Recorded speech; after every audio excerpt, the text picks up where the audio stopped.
Nation will come to order. Today we're here to talk about stopping deadly drugs from crossing our maritime borders.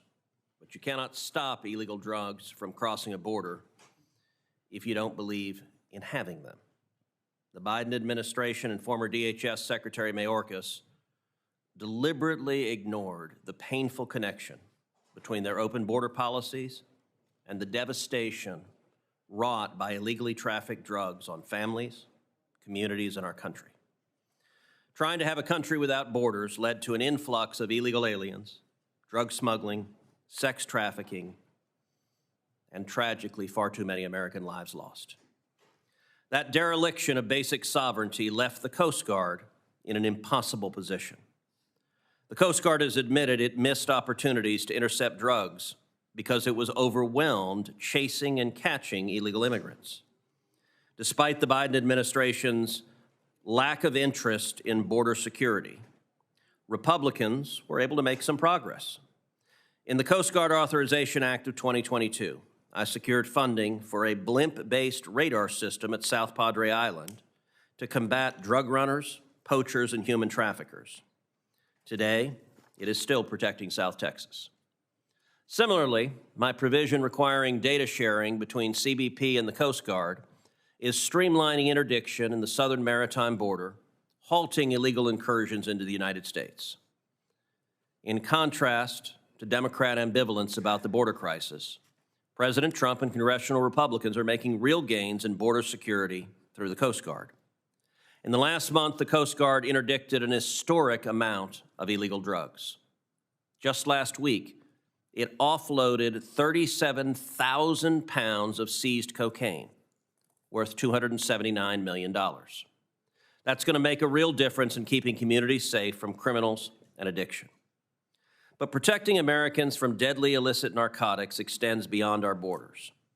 We also need to reverse the Biden administration's dangerous policies in the Middle East, where maritime drug running bankrolls Iran's malign activities. Coast Guard cutters recently caught advanced weapons originating in Iran and bound for the Houthis in Yemen, as well as hundreds of kilograms of methamphetamines, heroin, and other illegal drugs from Dow in the Arabian Sea. The Coast Guard and other federal agencies have been catching and releasing Iranian drug runners, meaning there was no consequence beyond losing cargo for financing terrorism. Let me be clear. Catch and release is a disgrace and an insult to those who've lost their lives to Iranian terrorism. That's why I've included language in the Coast Guard Reauthorization Act of 2025 to empower the Coast Guard and the Navy to respond forcefully to Dow's running drugs and weapons when they've helped finance Iranian terror. Under President Trump's leadership, we need to pass the Coast Guard Reauthorization Act and end the catch and release approach to Middle East drug enforcement. That legislation, which has broad bipartisan and bicameral support, would also close a loophole in the ability to prosecute cartels for drug smuggling on remotely operated drone ships, like the one in the hearing room today. We also need to enact the Pay Our Coast Guard Act, which I will reintroduce this week along with Senator Cantwell, Sullivan, Baldwin, Wicker, and Blunt-Rochester, to ensure that the Coast Guard is no longer the only armed service that goes unpaid during a government shutdown. As I've said before, the Coast Guard deserves to be paid without question and without delay.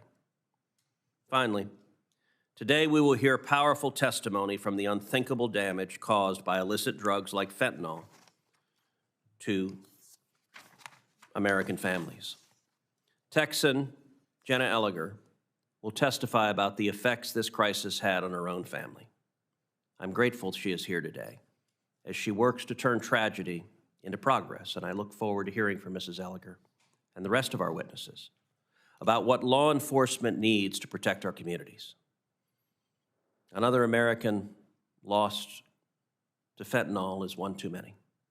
I know that Ranking Member Cantwell agrees with me on this point, and that's why we're working together on legislation to stop illicit fentanyl smuggling in the United States. I'm grateful for her partnership in this endeavor, and now turn to her for opening statement. Thank you, Mr. Chairman, and thank you for having this very important hearing on fentanyl and what our committee and committee jurisdiction can do to stop the scourge of fentanyl. I very much appreciate the witnesses being here, Police Chief of Spokane, Chief Hall, and Mrs. Ellinger. So sorry for your loss of your son, Jake. You are such a brave advocate, and thank you. There are many brave advocates like Laura Lynch, who talks in Seattle about the loss of her daughter, Brilliant, and you are making a difference, so thank you for being here today. And I look forward to working with you, Mr. Chairman, as we fight this scourge and work within our committee jurisdiction. Of the 10 states with the highest number of drug-related overdoses, they all host major intermodal hubs. That is to say, states like mine, Washington, and yours, Texas, are clear nexuses to transportation networks. I think we're going to hear from Chief Hall about how those networks allow for the distribution of fentanyl once they are across the border. And overdose deaths continue to rise in most Western states, up 14% in Washington just last year. The supply chain is clear. The Chinese triad sells precursor chemicals to Mexican drug cartels hidden on ships and in air cargoes, and cartels make fentanyl and smuggle it through the United States. They hide fentanyl in personal vehicles, commercial trucks, buses, trains, planes, and even on unmanned aerial vehicles. So this is a danger to our national security and our transportation security. It is very highly toxic. So it is, Mr. Chairman, the jurisdiction of our committee to have oversight over transportation security. Last year, I fought for more non-intrusive inspection technologies at U.S. Customs and Border CBP, who I know we'll hear from as well, about how it now has 370 large non-intrusive inspection systems and more than 4,000 small systems across various ports of entry. I've seen firsthand how this helps us detect better the next generation of technology. Vapor technology could be developed by our Pacific Northwest Lab and the University of Washington to increase even the speed and accuracy of this analysis. Our national lab's Vapor ID accurately detects and identifies the vapors from illicit drugs and explosives in real time in extremely small amounts. Rather than using surface swipes or the pulse of air for analysis, the system sniffs the vapors much the way a trained canine can detect explosives. So our borders are not our only problem, but this fentanyl detection at our borders is working. We need to do more. Fentanyl smuggling happens every day within the borders of our country, on our interstates, on our Amtrak, at our bus terminals, at our airports, and concealed U.S. mail. And we must track the activities of these transportation networks. Recent interdiction efforts in the state of Washington illustrates the importance of joint law enforcement efforts at our transportation hubs and networks. Just last October, we had the largest coordinated drug trafficking bust in Seattle, 600 officers from 10 different states, local law enforcement agencies, and they disrupted a violent drug trafficking gang. It resulted from a wiretap investigation of a shipment of fentanyl into the Seattle-Tacoma International Airport. A year-long investigation was led by Homeland Security, the Seattle Police, involving the U.S. Attorney, FBI, DEA, ATF, CBP, Washington State Patrol, the King County Sheriff's Office, and Bellevue, Everett, Renton Police Departments, and Yakima Narcotics and Gang Task Force members. And in January of 2023, law enforcement also conducted a bust at SeaTac, discovering more than 400,000 fentanyl pills in a checked baggage of drug couriers. Traffickers were smuggling millions of pills into Puget Sound. The Port of Seattle Police Department, working with DEA and K-9, seized that fentanyl, and the Phoenix Police Department then arrested the suspects in Arizona. In 2024, the Burien Police Department, King County Sheriff's Office, and DEA seized more than 1 million fentanyl pills and meth and heroin, and traffickers transported hundreds of pounds of drugs in a semi-truck on a regular trip from Southern California into Washington. So we must give law enforcement more tools to attack these transportation networks and stop the flow of these drugs into our states. Chief Kevin Hall of the Spokane Police Department with us today has worked closely with federal, state, and local law enforcement for more than 30 years. He'll be speaking to this experience in Eastern Washington and what he calls the superhighways for fentanyl distribution. As an enrolled member of the Colville tribe, he also knows that tribal communities have been hard hit by fentanyl crisis because it's another place to hide these drugs and these rings. And that is why last year I introduced with Senators Baldwin, Lujan, and Rosen the Stop Fentanyl Smuggling Act, largely supported by law enforcement, transportation, and forensic science groups, including the National High Intensity Drug Area. And so witness Shannon Kelly is a director of the National High Intensity Drug Trafficking Area Program. She's also a member of the Interdiction Coordinator at the Office of the National Drug Control Policy, so I look forward to asking her about this and the ways in which we can all work together to stop the flow of fentanyl, accelerate the development of next-generation non-intrusive inspection technology, and build state and local forensic science capabilities. So I hope that we all can work together collaboratively. I think it shows that we can disrupt this trafficking. So I'm very pleased to work with you, Mr. Chairman, on these issues, and I appreciate your focus on the Coast Guard's critical role in this area.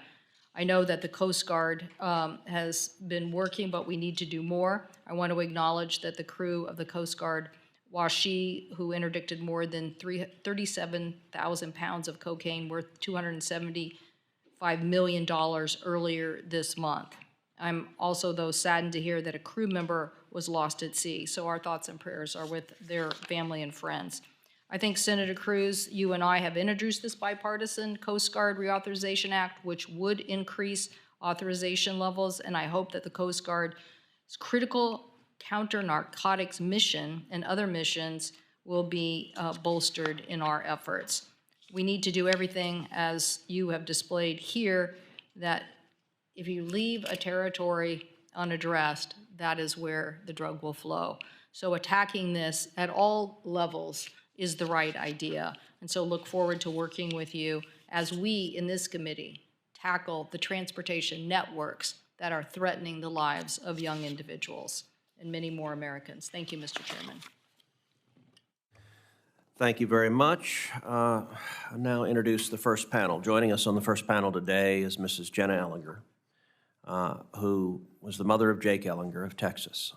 Mrs. Ellinger is a mom who turned unimaginable grief, the nightmare of every parent, into action after losing her son Jake to fentanyl poisoning in 2021. Since then, she has fought tirelessly to raise awareness about the dangers of fentanyl, to advocate for stronger drug policies, and to work to ensure that no other family has to endure the same devastating loss. Our second witness is Mr. Kevin Hall, Chief of Police for the City of Spokane, and he's been on the front lines of the fight against the fentanyl crisis. Thank you, Chief, for your service.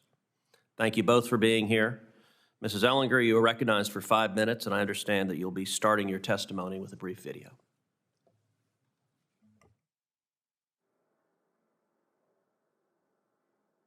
Jake was just a bundle of love and joy and happy from the day he was born. He loved sports, he loved being outdoors, he loved his friends, he had a very creative side. We all say he gave the best hugs, like in the entire world, just big old bear hugs.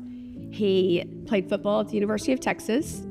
Jake just had a fire about him, and it was a good way to release that fire. He was a finance major in the School of McCombs when he passed away. His anxiety was pretty high the last probably year of his life, and I think it was just the pressure of school and football. We were in Mexico at a friend's daughter's wedding when I got the news that Jake had died. I was just in complete, utter shock. I mean, it's like an out-of-body experience because you just are like, no, not my child. That can't be right. The problem is the medical examiners are coming in and they're finding someone dead. They know it's not suicide because it's obviously not suicide. And so the only other box they have to check is accidental overdose. and it's not an accidental overdose, it's poisoning. These young adults are buying these pills thinking they're getting one thing and they're getting something else. I wish I could tell you that we found the person that sold it to Jake, but we did not. Basically, the DEA and the police were like, sorry, there's nothing we can do. We can't help you. We were so confused, like how in the world are people getting away with this? And of course, my horror is if we don't do anything, more and more kids are going to be dying every day. And so what House Bill 6 does is anybody who is lacing drugs with fentanyl can now be charged and prosecuted, including for murder. The facts that I wish the average parent knew about the dangers of fentanyl is do not think it won't be your kid. I would have never in a million years dreamed that Jake would die of fentanyl poisoning. Like, this is happening every day to so many teenagers and young adults. So do not put your head in the sand and think there's no way this will happen in my family, because it could.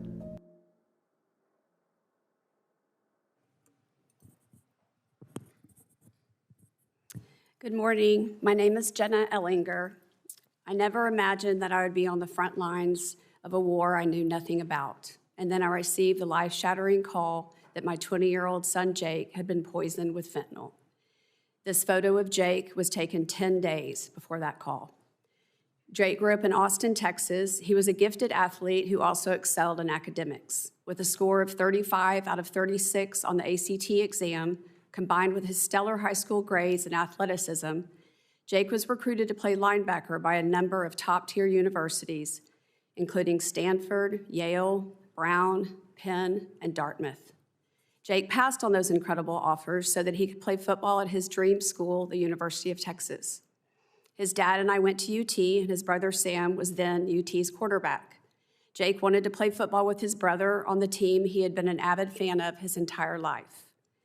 Jake was admitted into the Macomb School of Business as a finance major, became a member of the Texas Silver Spurs, and was a UT football player and a straight-A student. In the spring of 2021, as a sophomore, he was looking forward to his upcoming summer internship at Dell, and his little sister Morgan joining him at UT in the fall. On May 6, 2021, I received that horrific call. Jake had taken a counterfeit Xanax that had been laced with fentanyl. As with many things, until you've lived it, the reality of such devastation is difficult to fully understand. To our family's further devastation, when the death certificate was issued, the DEA and the Austin police informed us that they were closing their investigation because the manner of death on the death certificate was classified as an accident. Jake's death was not an accident. He was killed, literally poisoned to death. Labeling the poisoning and murder of my son as an accident resulted in the premature closing of federal and local law enforcement investigations, ensured that no one will ever be arrested for poisoning and killing Jake, prevented the case from ever reaching prosecutor's desk. I hope no other families have to live through the additional nightmare that their child's killer will never be arrested or prosecuted because a medical examiner labeled their child's poisoning as accident for statistical purposes. Through my experience, I learned that there were few to no consequences for murdering someone by poisoning them with a fentanyl-laced pill. Most laws address larger quantities of drugs, not the mere 2 milligrams of fentanyl that is considered a lethal dose. As a result, those illegally manufacturing and distributing fentanyl remained on the streets and continued killing our children, one pill at a time, with little fear of prosecution. Thankfully, with the help of friends, we were able to pass a law in Texas addressing this vacuum in the law. Our legislation requires medical examiners to classify death from a fentanyl-laced substance as what it is, poisoning, and created a murder offense for the unlawful manufacture or distribution of fentanyl resulting in death, including from just one pill. Now in the state of Texas, on the death certificate, it is described as fentanyl poisoning, thereby keeping law enforcement investigations from prematurely closing, and illegally manufacturing or distributing a fentanyl-laced substance that results in death, even from one pill, may be prosecuted as murder. And those poisoning Texans can no longer kill one pill at a time without fear of arrest and prosecution and are being taken off the streets. and other families may not have to live with the fact that no one will ever be prosecuted for killing their child or their loved one. The law has been effective. Before this law, there were no Texas state murder charges for deaths from one fentanyl-laced pill. In the first 8 months, there were approximately 25 murder charges. To date, there have been nearly 60 murder charges. But we're just one state. We need federal laws to accomplish these goals and more nationwide, including stopping the distribution of fentanyl in our country. Senators, our country is at war and we're losing the war, as evidenced by fentanyl becoming the #1 killer in the United States for ages 18 to 45. It impacts all races, religions, socioeconomic statuses, and political affiliations. This lethal epidemic is killing young Americans and destroying families. I'm just one mom who lost her precious son. You are among the most powerful people in this country, and there is no higher use of that power than to save someone's child and perhaps even your own. Thank you for listening. God bless you all. Thank you, Mrs. Ellinger. Thank you for the difference you're making in our home state of Texas, and thank you for speaking to the American people today, and I hope that Congress hears your words today. Thank you. Chief Hall. Chairman Cruz, Ranking Member Cantwell, and members of the committee, thank you for the opportunity to testify on the fentanyl crisis, an issue of national urgency that devastates communities across the country, including my own in Spokane, Washington. My name is Kevin Hall. I'm honored to serve as police chief for the city of Spokane, the second largest city in the state of Washington. I was appointed to the position in August of 2024 after previously serving more than 32 years in the Tucson Police Department in Tucson, Arizona, the last nearly 8 years as assistant chief. My 33-year career in policing has focused on violent crime, addressing the impacts of drugs and drug trafficking, and public safety at both local and national levels. Since 2019, the annual number of opioid drug overdoses has doubled in Washington state, and Spokane's opioid deaths have surpassed the state's average. Recent reports by the CDC and DEA illustrating national declines in fatal drug overdoses are not the reality in Washington state. The Spokane Fire Department's calls for overdoses have increased 30% in 2024 over the previous year. Like every other urban police agency in the country, the Spokane Police Department continues to allocate more and more resources to address open-air drug use, fatal drug overdoses, and the overall harm caused to the community by fentanyl. The Spokane County Medical Examiner reported at least 346 opioid-related deaths last year, over 75% involving fentanyl. The economic toll is staggering. The Senate's Joint Economic Committee estimated the opioid crisis cost the U.S. $1.5 trillion in 2020 alone. Fentanyl's impact stems from its potency, 40 to 50 times more lethal than heroin, and its alarming accessibility. From my experience in southern Arizona, I know that most fentanyl enters the U.S. through legal ports of entry, concealed in commercial cargo trucks, passenger vehicles, trailers, and RVs. Recent seizures highlight the scale of trafficking along transportation routes. In Tucson, law enforcement intercepted 1.7 million fentanyl pills in just 2 stops in late 2024. Spokane's supply chain follows similar patterns, moving drugs from Mexico along interstates I-19, I-10, and I-5 before reaching eastern Washington via I-90. Spokane officers have recently encountered bulk powder fentanyl, an emerging and highly dangerous trend. Fentanyl trafficking has direct and violent consequences. A harrowing example of this occurred in Spokane when an investigation where traffickers using I-90 transported bulk fentanyl pill loads to Spokane from the Tri-Cities area. Spokane PD and federal partners, after an intensive investigation, interdicted the trafficker, resulting in a violent midday shootout with Spokane police officers that endangered innocents, including small children who were in the area. 2,000 fentanyl pills were seized from the car that the suspect was traveling in. Elsewhere in Washington, drug traffickers have used commercial trucks, passenger rail, and even commercial airlines, as seen in a 2023 investigation at Seattle-Tacoma International Airport, where 400,000 fentanyl pills were found in checked baggage. The U.S. Department of Homeland Security estimated that drug traffickers were bringing millions of pills a month into the Seattle region via drug couriers' checked luggage. Another separate investigation in Seattle in the fall of 2024 culminated in the arrest of 12 violent fentanyl traffickers, the seizure of significant amounts of fentanyl, dozens of weapons, and highlighted what effective federal and local law enforcement partnerships look like, with the Department of Homeland Security, Seattle Police Department, U.S. Attorney General's Office among the agencies involved. This investigation directly stemmed from the previously mentioned checked baggage investigation at SeaTac Airport. Interdicting fentanyl requires strong partnerships between local, state, federal, and tribal agencies. We must enhance these collaborations with improved technology and resources. That is why I respectfully urge Congress to pass the Stop Smuggling Illicit Synthetic Drugs on U.S. Transportation Networks Act. This legislation would expand non-intrusive inspection technologies such as drive-through and mobile X-ray sensors, specialized canine resources, vapor technology, to strengthen our ability to detect and disrupt fentanyl trafficking before it reaches our streets. The fight against fentanyl is urgent, it's real.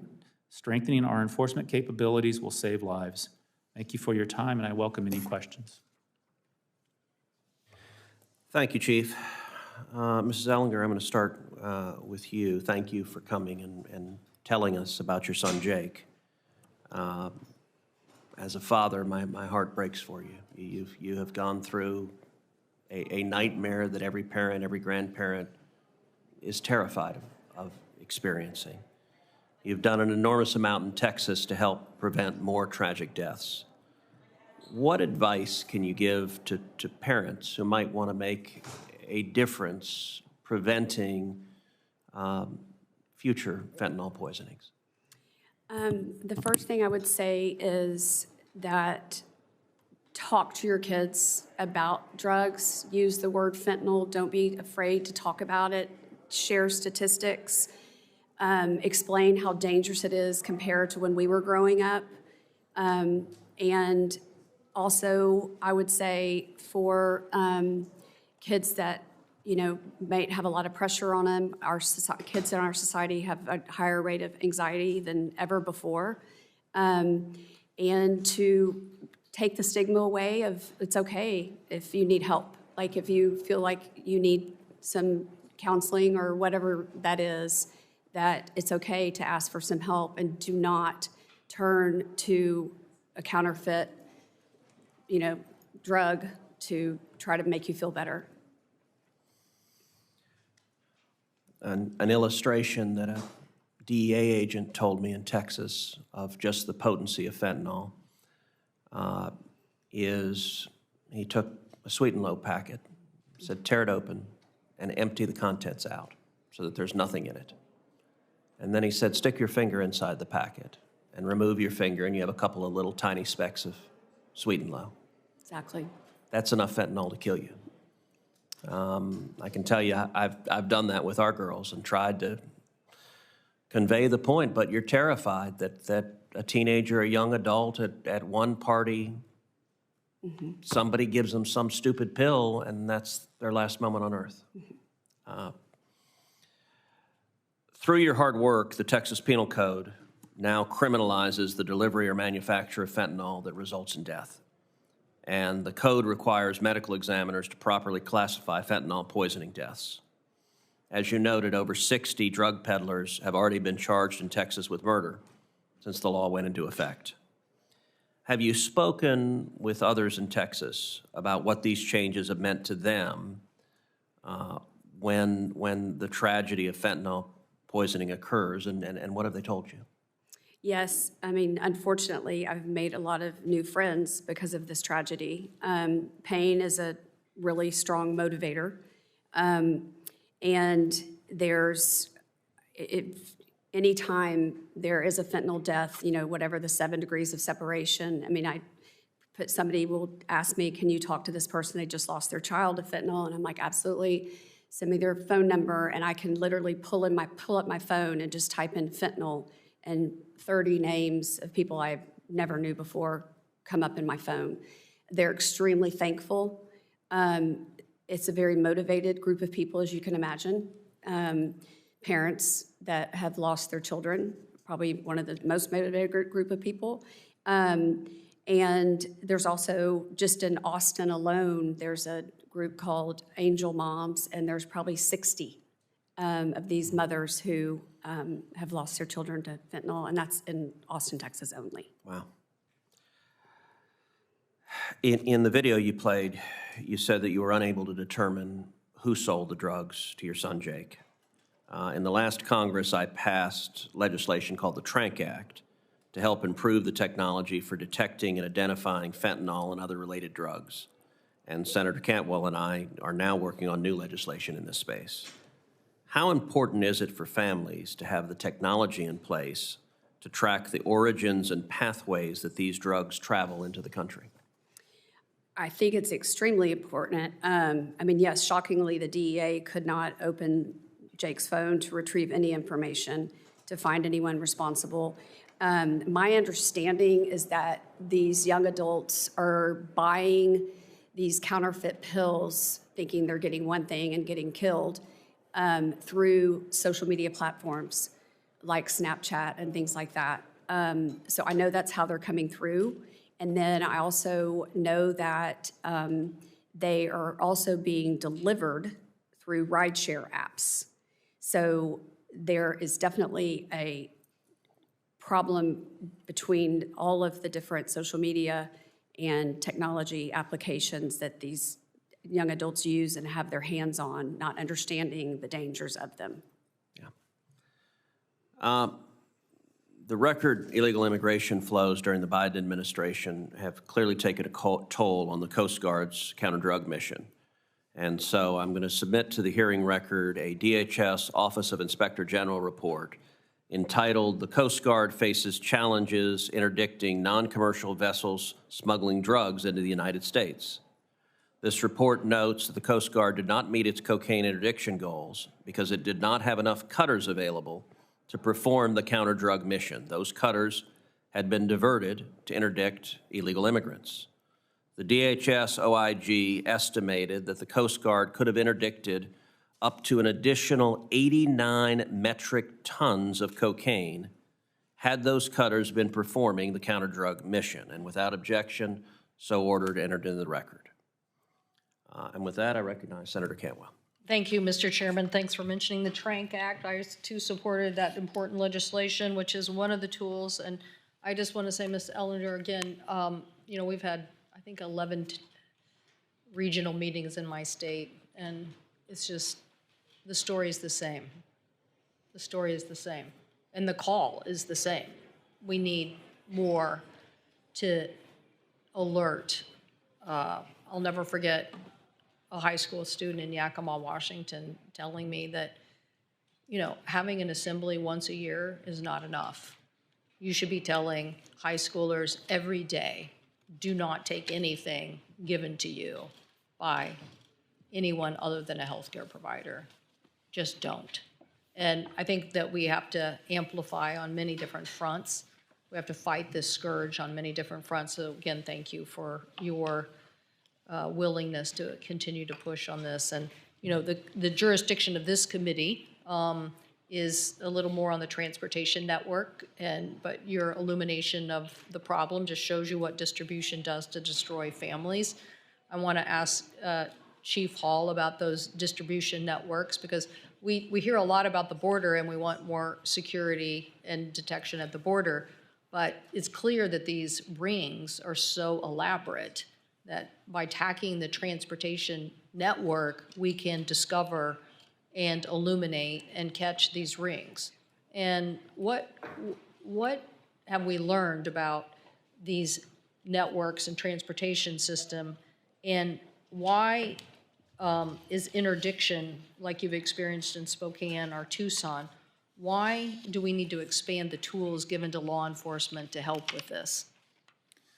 Thank you, Ranking Member Cantwell, for the question.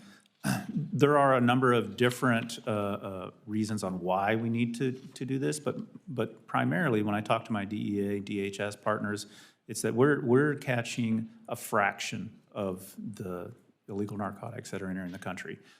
Such a small amount. It looks huge on the newspaper, on the front page when we post shots of it for the media, but that's just a fraction of what's actually entering the country, and we're missing so much more, and we know we're missing so much more.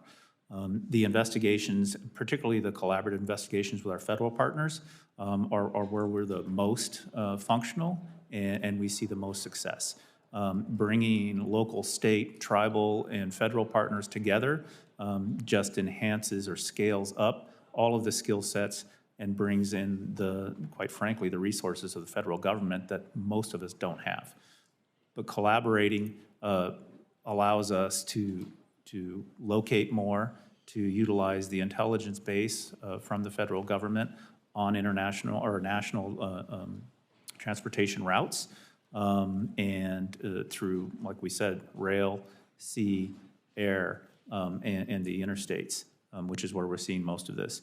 The investment by the cartels, and make no mistake, this is all cartel-driven, is such that they will completely disassemble a vehicle, a brand-new vehicle, put as much narcotics into every single void inside that vehicle and then assemble it again. They will go through that amount of energy, put the vehicle back together and put it on the road, and it's off on the freeways. The 1.7 million pills that I referenced in my opening statement, that was in 2 vehicles, 2 sedans, 2 nondescript sedans. That had to be completely disassembled in order to recover all of those narcotics. And how did you discover to check those? Investigations. Something told you. Yes, ma'am. Yeah. This is why I want us to have a more collaborative effort here, because when you look at the technology that we have at the border that is doing some of this detection, but like you said, they're tearing cars apart. And so what do you think a new vapor technology could help us do? Any tool will help us down this road, whether it's X-ray technology, vapor technology, even going to, like I call old school canine technology. They're all very effective in different ways. And having a layered approach and a cross-sector approach, multifaceted, this is a very complex problem. It requires complex solutions. And having all of those technologies and all of those different approaches is just going to enhance law enforcement's ability to detect and seize these narcotics. Well, I'm just going to be a little more clear about the challenges of getting a warrant on search and seizure are complex. But when you're at one of our ports or transportation systems and you have a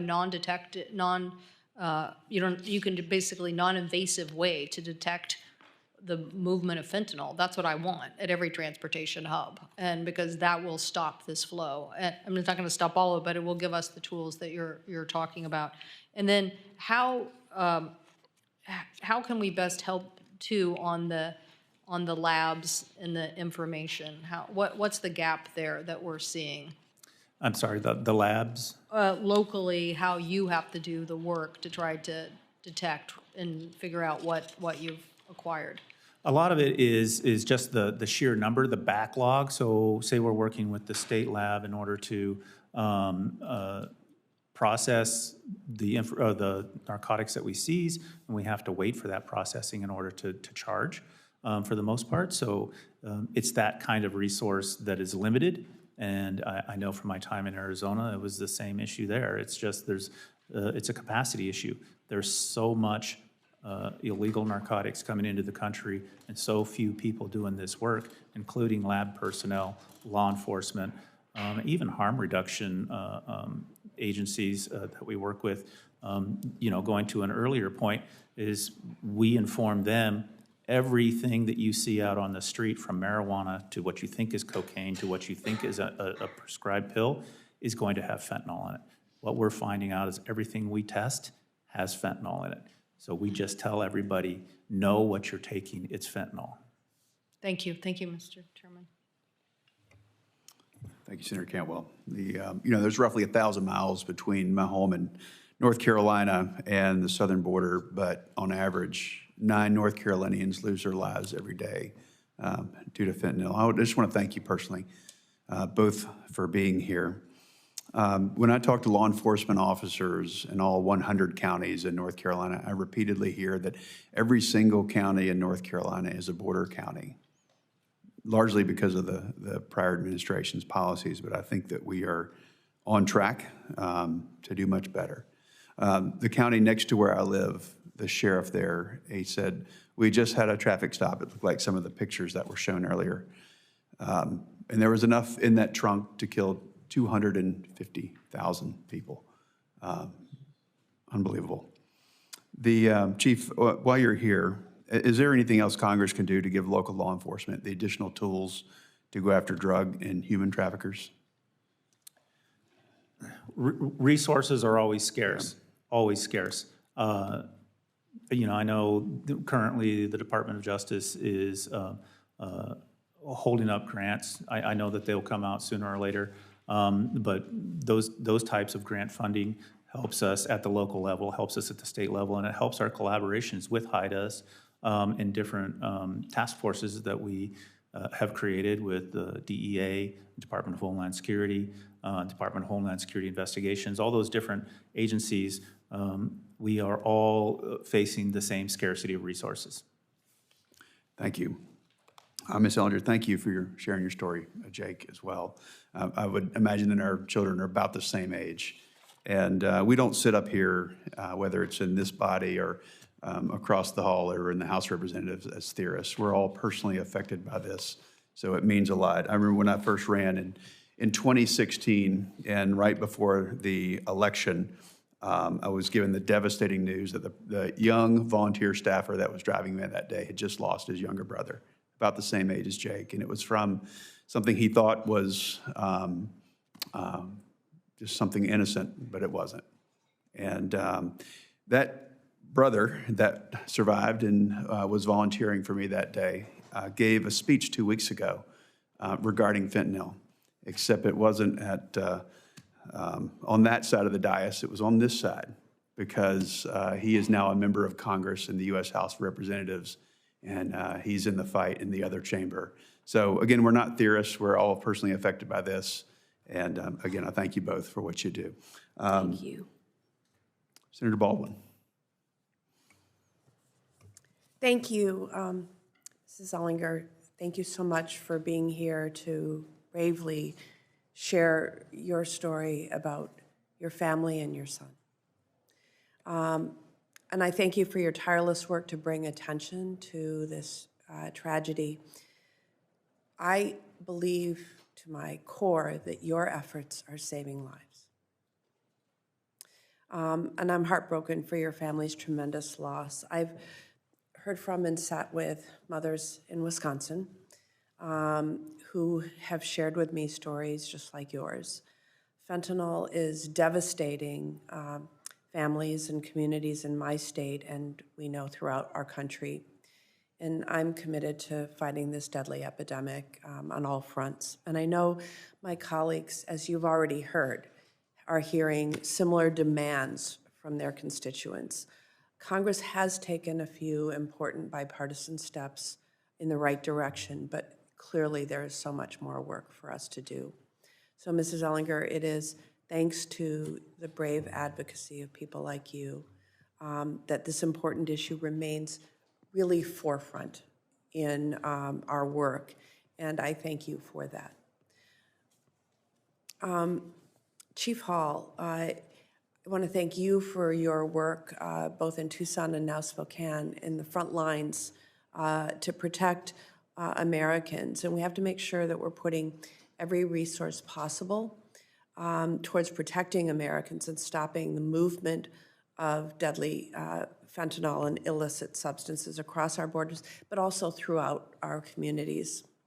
For that reason, I worked with Senator Cantwell to introduce a bill that would stop smuggling of drugs through our domestic transportation networks. We've already heard that bill elevated during this hearing, and I am eager to collaborate with both Senator Cantwell and Senator Cruz, again, this Congress, to continue that work. I'd love to hear your recommendations, Chief Hall, about actions the federal government can take to improve the coordination between local law enforcement and other levels of law enforcement, but also additional resources that would help you and your colleagues detect and seize the illegal drugs right on our own streets. Like my colleagues, I've held many first responder roundtables throughout the state of Wisconsin. And sometimes there are challenges in the various levels that are looking at these distribution networks, these domestic cartels, if you will, and tracking high-level cases versus the work you're doing to find the individual perpetrator in a particular case. Can you please share a little bit more about that? Sure. Thank you, Senator Baldwin. I appreciate the question. And I'll try not to get myself in trouble here. It's a tough question. There are so many different things the federal government can do and have done in the past, quite frankly. We have always had a good partnership with our federal law enforcement partners. But I think sometimes I would submit one of the first things we could do is draw back a little and look at a wider perspective of what we're dealing with here and define it is transportation networks, and disrupting those networks in any way, shape, or form will disrupt the marketplace, the business model that these cartels operate under. And in that same fashion, I think we can spend a little bit more time providing the training and resources for state and local, and quite frankly, even federal law enforcement to look at how they are funneling money. This is a for-profit business in this model, and it's not giant loads of cash anymore. It's Bitcoin, and it's electronic wallets, and local and state and a lot of federal agencies don't have the sophistication to track that money and seize that money, and quite frankly, in a lot of cases, it's completely untrackable.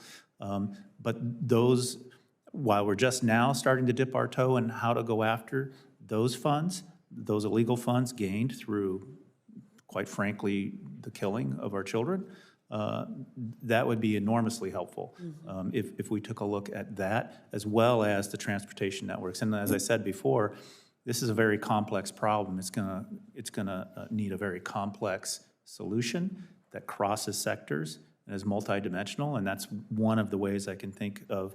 We just had this discussion back where I'm from, is how do we go after those wallets and those Bitcoins that are being utilized to hide these illegal funds from the government. Thank you, Chief Hall. So first of all, Ms. Ellinger, thank you for being here.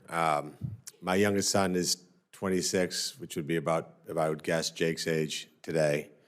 I can't imagine, honestly, how you've been able to do that, so God bless you. God bless you for your strength. Because quite frankly, there's probably a part of you that's just really pissed off. And so pushing that and suppressing that down has got to be really hard. And I'm really pissed off too, because I've seen the federal government do so little to attack this. I mean, you said something in your testimony that really stuck with me, which is we're at war and we're losing that war. Would you agree? You feel that way?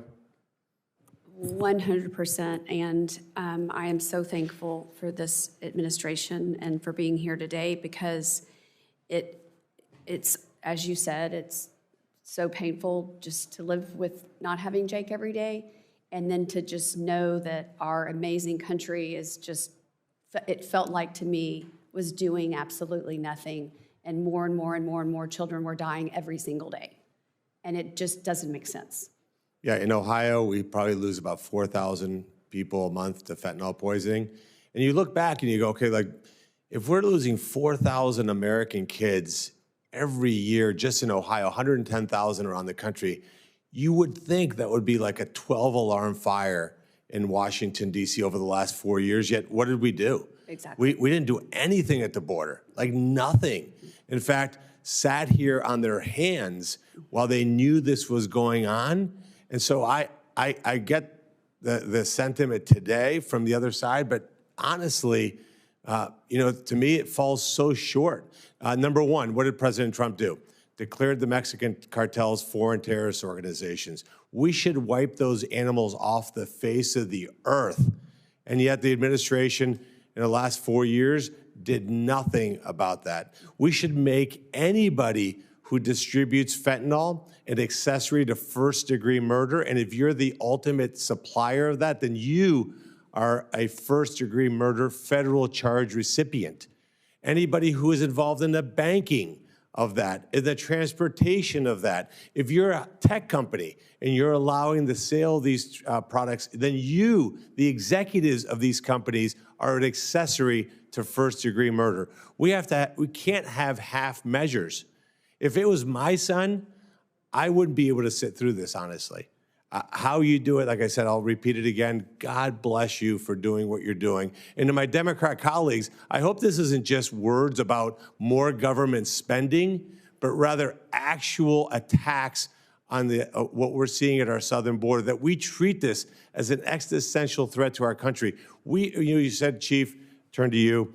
You said this is a for-profit business. This isn't just a for-profit business. This is a multi-billion-dollar-a-year operation that this country is enabling.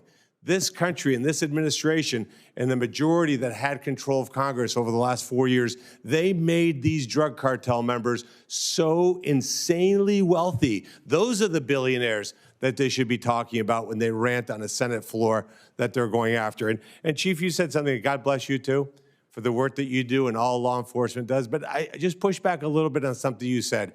You said that most fentanyl comes across legal ports of entry. We don't know that. We have absolutely no idea how much fentanyl comes across through non-designated ports of entry, because by definition, we have no idea. When I've been on the border, you look at what the Border Patrol agents are doing, where you have the surge of human trafficking on one side, these fake asylum claims, that my colleagues won't even vote on a bill to say, hey, you can't claim asylum through a non-designated port of entry. They won't even agree to that, to say, hey, if you're going to claim asylum, you got to do it at a legal port of entry and you got to wait. No, they want to parole these people into the country, which is insane. So the Border Patrol agents have to go to those non-designated port of entry. I was in Del Rio when the Haitian surge happened. There were ports of entries that were wide open. These were streets that were available. So we have no idea what comes across there. And we have to go right at the root cause and make the punishment so severe. So I'm all for investing more money in the Coast Guard. We have a big lake in Ohio. But I hope that what comes out of this testimony from both of you, and hopefully there's colleagues on the other side of the aisle that have kids that are your kids' age and realize what's really going on, and that we take this moment to say we are not going to allow a 9/11 plane to crash every single day in America, and do something about it. Pass legislation to make this happen. So I urge my colleagues on the other side of the aisle, you abdicated your duties for the last 4 years. Step up and work with us to pass meaningful legislation to attack the billionaires that you enabled on the other side of our border to kill our kids. Thank you. Thank you. Thank you, Senator Marino. Senator Sullivan, you're recognized. Thank you, Mr. Chairman, and I appreciate the witnesses very much. Mrs. Ellinger, I want to extend my condolences too. Just read your testimony. Sounds like Jake was an incredible, amazing, gifted young man. I'm very sorry, really sorry for your loss. Thank you. Is that his UT uniform on right there? Yes, sir. My mom went to UT, so Awesome. I've been a Longhorns fan for a long time. But, let me ask a question. We have maybe you've met her. If you haven't, it would be really great because you're very similar to her. We have a very courageous woman in Alaska named Sandy Snodgrass. She's kind of had the same experience that you have. Her son Bruce was killed by a fentanyl overdose, like Jake. It was laced with something, and so she's done what you've done, which is kind of taken this horrible grief and that most people can't even imagine, and used it in a way to push for public policy changes in state law. She's done that in Alaska. And then she and I and our governor, we've teamed up on this big campaign we launched about 8 or 9 months ago in Alaska called One Pill Can Kill. And I don't know if you're familiar with that, but what we're trying to do on that is to get to prevention, to let the young people in Alaska know that, hey, if you're taking a pill or smoking a joint, you might have no idea that this is laced with fentanyl. Believe it or not, my state in the last 2 years has had the highest overdose rates of fentanyl of any state in the country. Alaska, 4,000 miles from the border. So when people say, oh, what do you guys care up in Alaska? You're far away from the southern border. We care because it's killing our kids just like it's killing kids in Texas. So are you familiar with the One Pill Can Kill campaign? And have you guys done it in Texas? And I'd really like to get your sense of prevention. We're trying to we put this big campaign together. We've gotten all the high school kids and even junior high kids involved to do PSA announcements so they can learn from each other. I think it's most effective when it comes from peer to peer, not senators and governors telling them. So what's your sense on that? And I really appreciate your courage for being here. I know probably every single day you're missing your really wonderful son. Yes, thank you so much. We actually, Governor Abbott in the state of Texas had a One Pill Kills campaign. Oh, good. And if you drive in the state of Texas on any highway, you will see signs that say One Pill Kills. And many people have also put up billboards with their children's pictures on them. Wow. Saying fentanyl kills. I think all of those things help. I 100% agree with you that coming from the younger generation is more impactful. Yeah.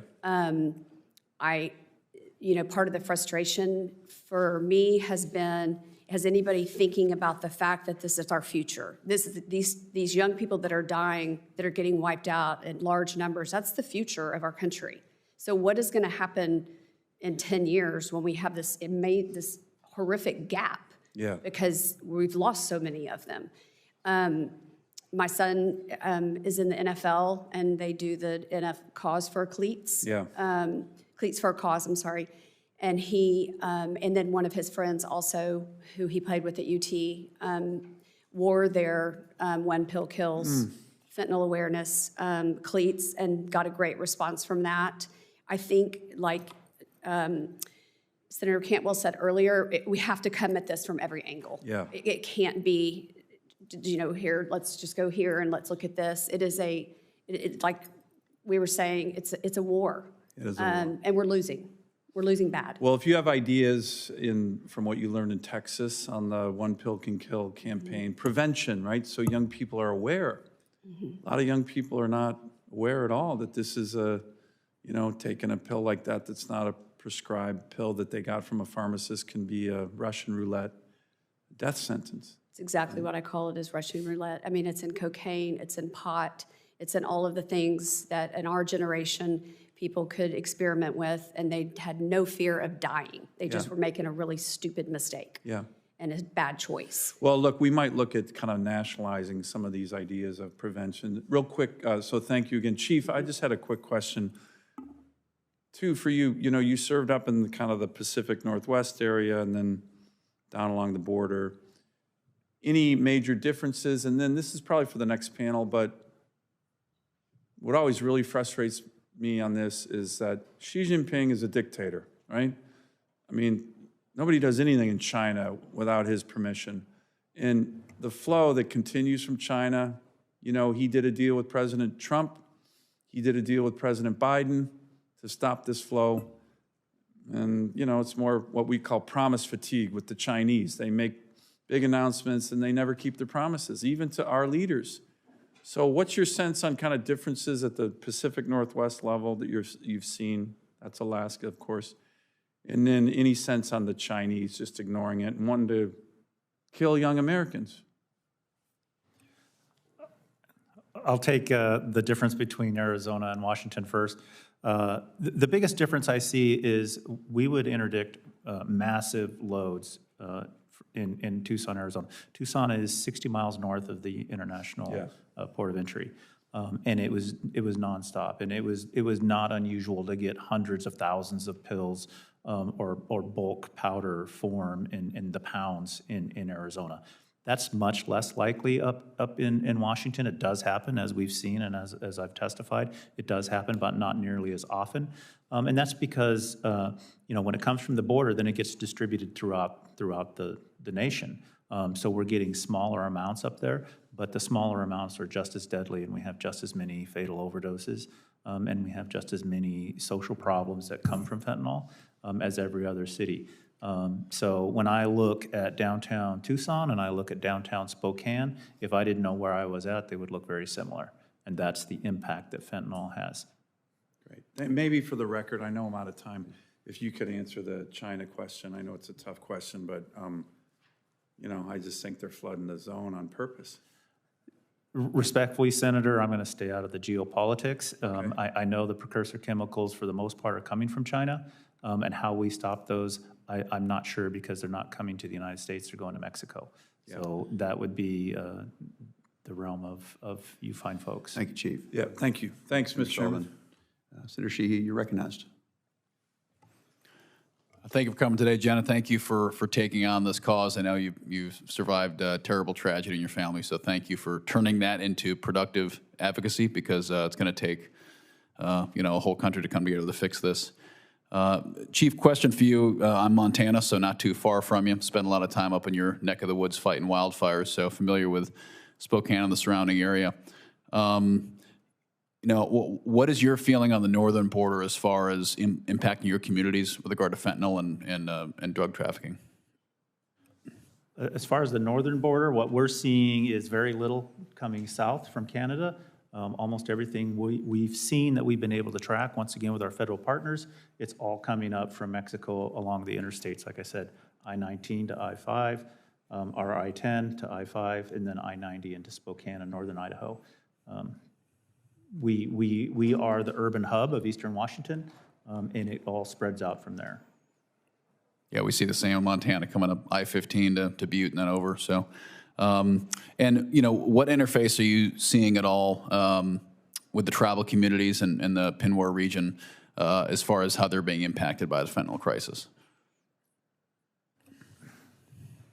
In the tribal communities, it's a little bit more of an invisible epidemic because, quite frankly, the tribe, for historical reasons, are far more isolated and have far less trust in the government. And so it's harder to get inroads into the tribes. And I'm speaking from my personal experience as a tribal member. I don't enforce the law on the tribes. I have no jurisdiction. But it is probably far more tragic because it's far more isolated, and it is not as well known on the tribes just because of that. And what do you feel the way ahead is there? Obviously, we feel those same issues in Montana. We have reservation land and tribal communities all across the state, and they're dealing, with this crisis first and foremost. And the first thing I hear from our tribal leaders is the fentanyl crisis is tearing apart their communities. And, they fall into, as you well know, a very unique law enforcement construct with their sovereignty, but they still want their streets cleaned up. They still want their kids to be healthy. So given your experience in the region, what do you think are some ways ahead where we can start to thread that needle, where we can still respect the sovereignty of our tribal communities, but help them battle this epidemic and win? I think much stronger and closer relationships with tribal authorities, local and state and federal authorities. I think we're getting there, at least in my region, in the Spokane region, with the Spokane tribe, Kalispell, Colville, all of those tribes. We're getting to a point where our relationships are getting stronger, where we understand this is a common issue that's killing all of us. It doesn't matter if you're Native or Indigenous, if you're from Spokane or if you're from OMAC. It's still going to kill you. And so we all need to come together. And I'm starting to see that collaboration and that cooperation amongst the tribal folks, the state, local, and federal as well. Great. Thank you for making the trip out. I yield back. Thank you, Senator Sheehy. Senator Murkey. Thank you, Mr. Chairman. I'd like to begin just by expressing my deepest condolences to you, Mrs. Ellinger, for your great loss, tragic loss. I'm just so sorry. and we want to do everything we can in order to, in the future, do a better job.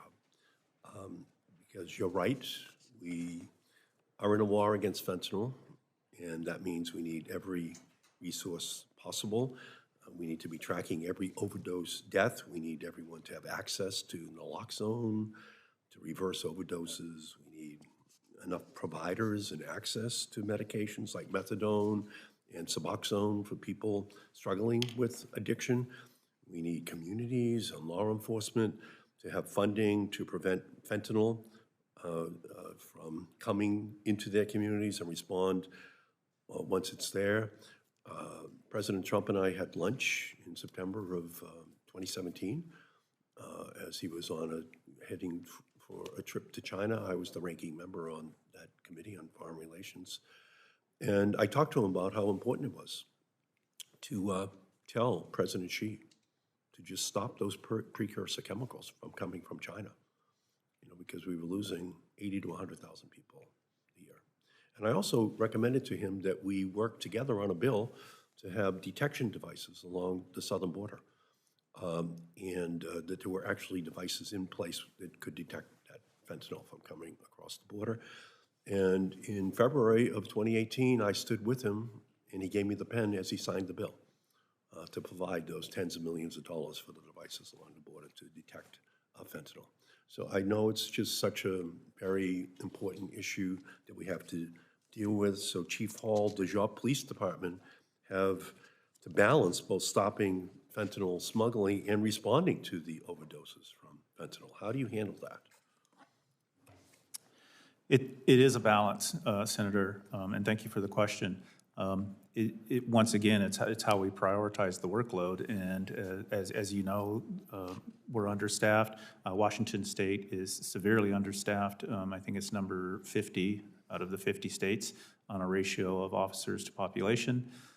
So we struggle with that and allocating the appropriate amount of resources to addressing this issue. However, it is an issue of life or death. So we take that on seriously. So how important is it for you, Chief, for Spokane to continue to receive sustained and reliable funding for all of the work that you're doing to take on the fentanyl crisis? It's incredibly important. It's incredibly important. Funding is what we live on. That's how we pay my officers. That's how we pay for the technology that we use. It's how we pay for the programs that we use, some of which that you just mentioned, including naloxone, the administration of buprenorphine, and our work in the harm reduction area, trying to keep people alive.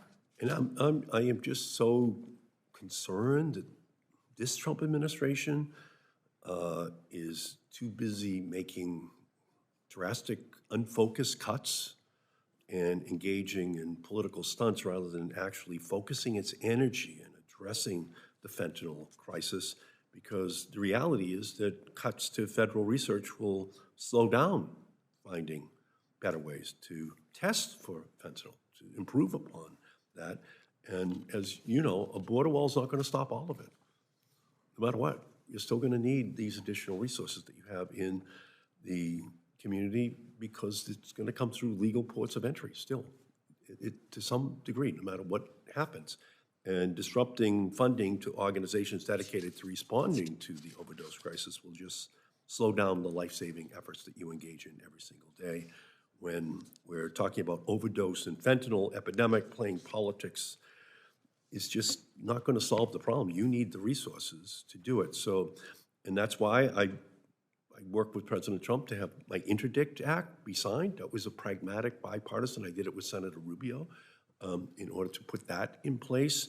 But we need more equipment. We need more high-tech equipment, even at the local level. We just need more resources in your hands, which is why I introduced the Stop Fentanyl Overdoses Act to enhance information sharing between healthcare providers and law enforcement and to educate communities. So I thank you, Chief. I thank you, Mrs. Erlinger.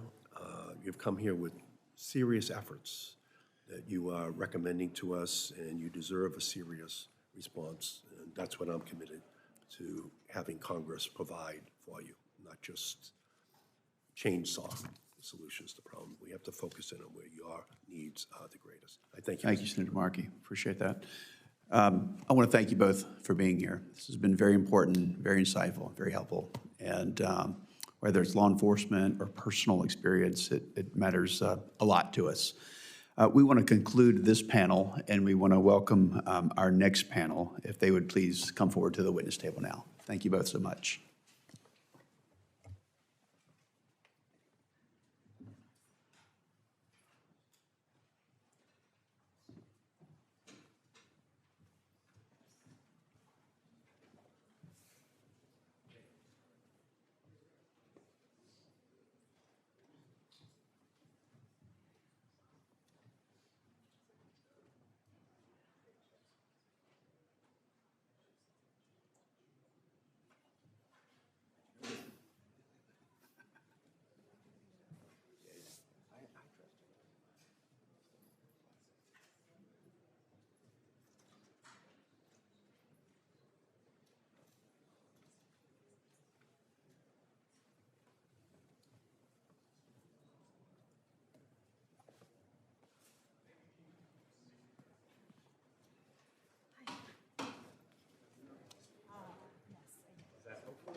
I might have to keep talking to you about it, but it's helpful for now.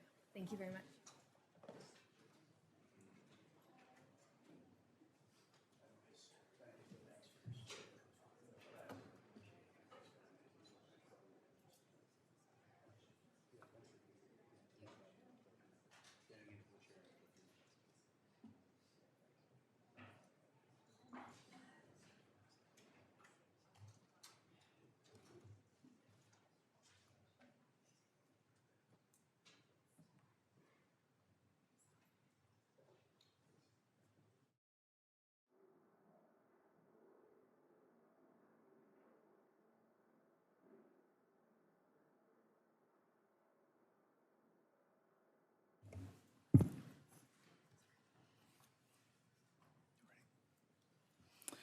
Our second panel of witnesses today include Ms. Shannon Kelly, Assistant Director, Office of National Drug Control Policy, U.S. Interdiction Coordinator and Director, National High Intensity Drug Trafficking Area Program. Ms. Kelly has more than 2 decades of counter-drug experience and worked previously for the U.S. Department of Justice and the National Drug Intelligence Center. Thank you for being here. Rear Admiral Adam Shamey, U.S. Coast Guard Assistant Commandant for Response Policy. In this capacity, he is responsible for developing strategic response doctrine and policy guidance for all Coast Guard forces, including covering law enforcement activities and border maritime security. And lastly, Mr. Jonathan Miller, Executive Assistant Commissioner, Air and Marine Operations with U.S. Customs and Border Protection. His mission is to safeguard our nation by anticipating and confronting security threats through aviation and maritime law enforcement. Ms. Kelly, you're recognized for your opening statement. Good afternoon. First, I want to thank Mrs. Ellinger for sharing Jake's story with us. She's an eloquent and courageous spokesperson for the many Americans suffering from the illicit fentanyl crisis. Senator Budd and distinguished members of the committee, I'm honored to speak with you today about the challenges and opportunities facing our law enforcement partners as they combat illicit drug trafficking. I'm here today representing the White House Office of National Drug Control Policy, where it is my privilege to serve as both the U.S. Interdiction Coordinator and the Director of the National High Intensity Drug Trafficking Areas Program. As the U.S. Interdiction Coordinator, I advise the ONDCP Director as we create policy and coordinate activities to reduce the flow of illicit drugs across our borders and into our communities. Through its coordination function, the USIC ensures a comprehensive and cogent approach to securing the nation's borders, supporting the President's executive orders on ensuring the territorial integrity of the United States and addressing the national emergency at the southern and northern borders. To make this direction efficient and effective, I draft the applicable portions of the National Drug Control Strategy, the National Interdiction Command and Control Plan, and border interdiction strategies for the southern, northern, and Caribbean borders of the United States. The centerpiece of my team's work is the HIDTA program, which provides federal grant funds to areas determined to be critical drug trafficking regions of the United States. HIDTA allocates nearly $300 million in federal funding to support the strategies developed and implemented by coalitions of federal, state, local, tribal, and territorial partners. I deeply appreciate Congress's strong bipartisan support of the HIDTA program and want to personally thank you for your support for the HIDTA program. This support is critical because as we speak, America is facing the deadliest drug threat in its history. Over the past 25 years, the number of fatal overdoses involving synthetic drugs, including fentanyl, have increased nearly 100 times. And the illicit drug threat continues to transform. We must dismantle the supply chains for illicit drugs and their raw materials and attack the global criminal networks fueling these American deaths.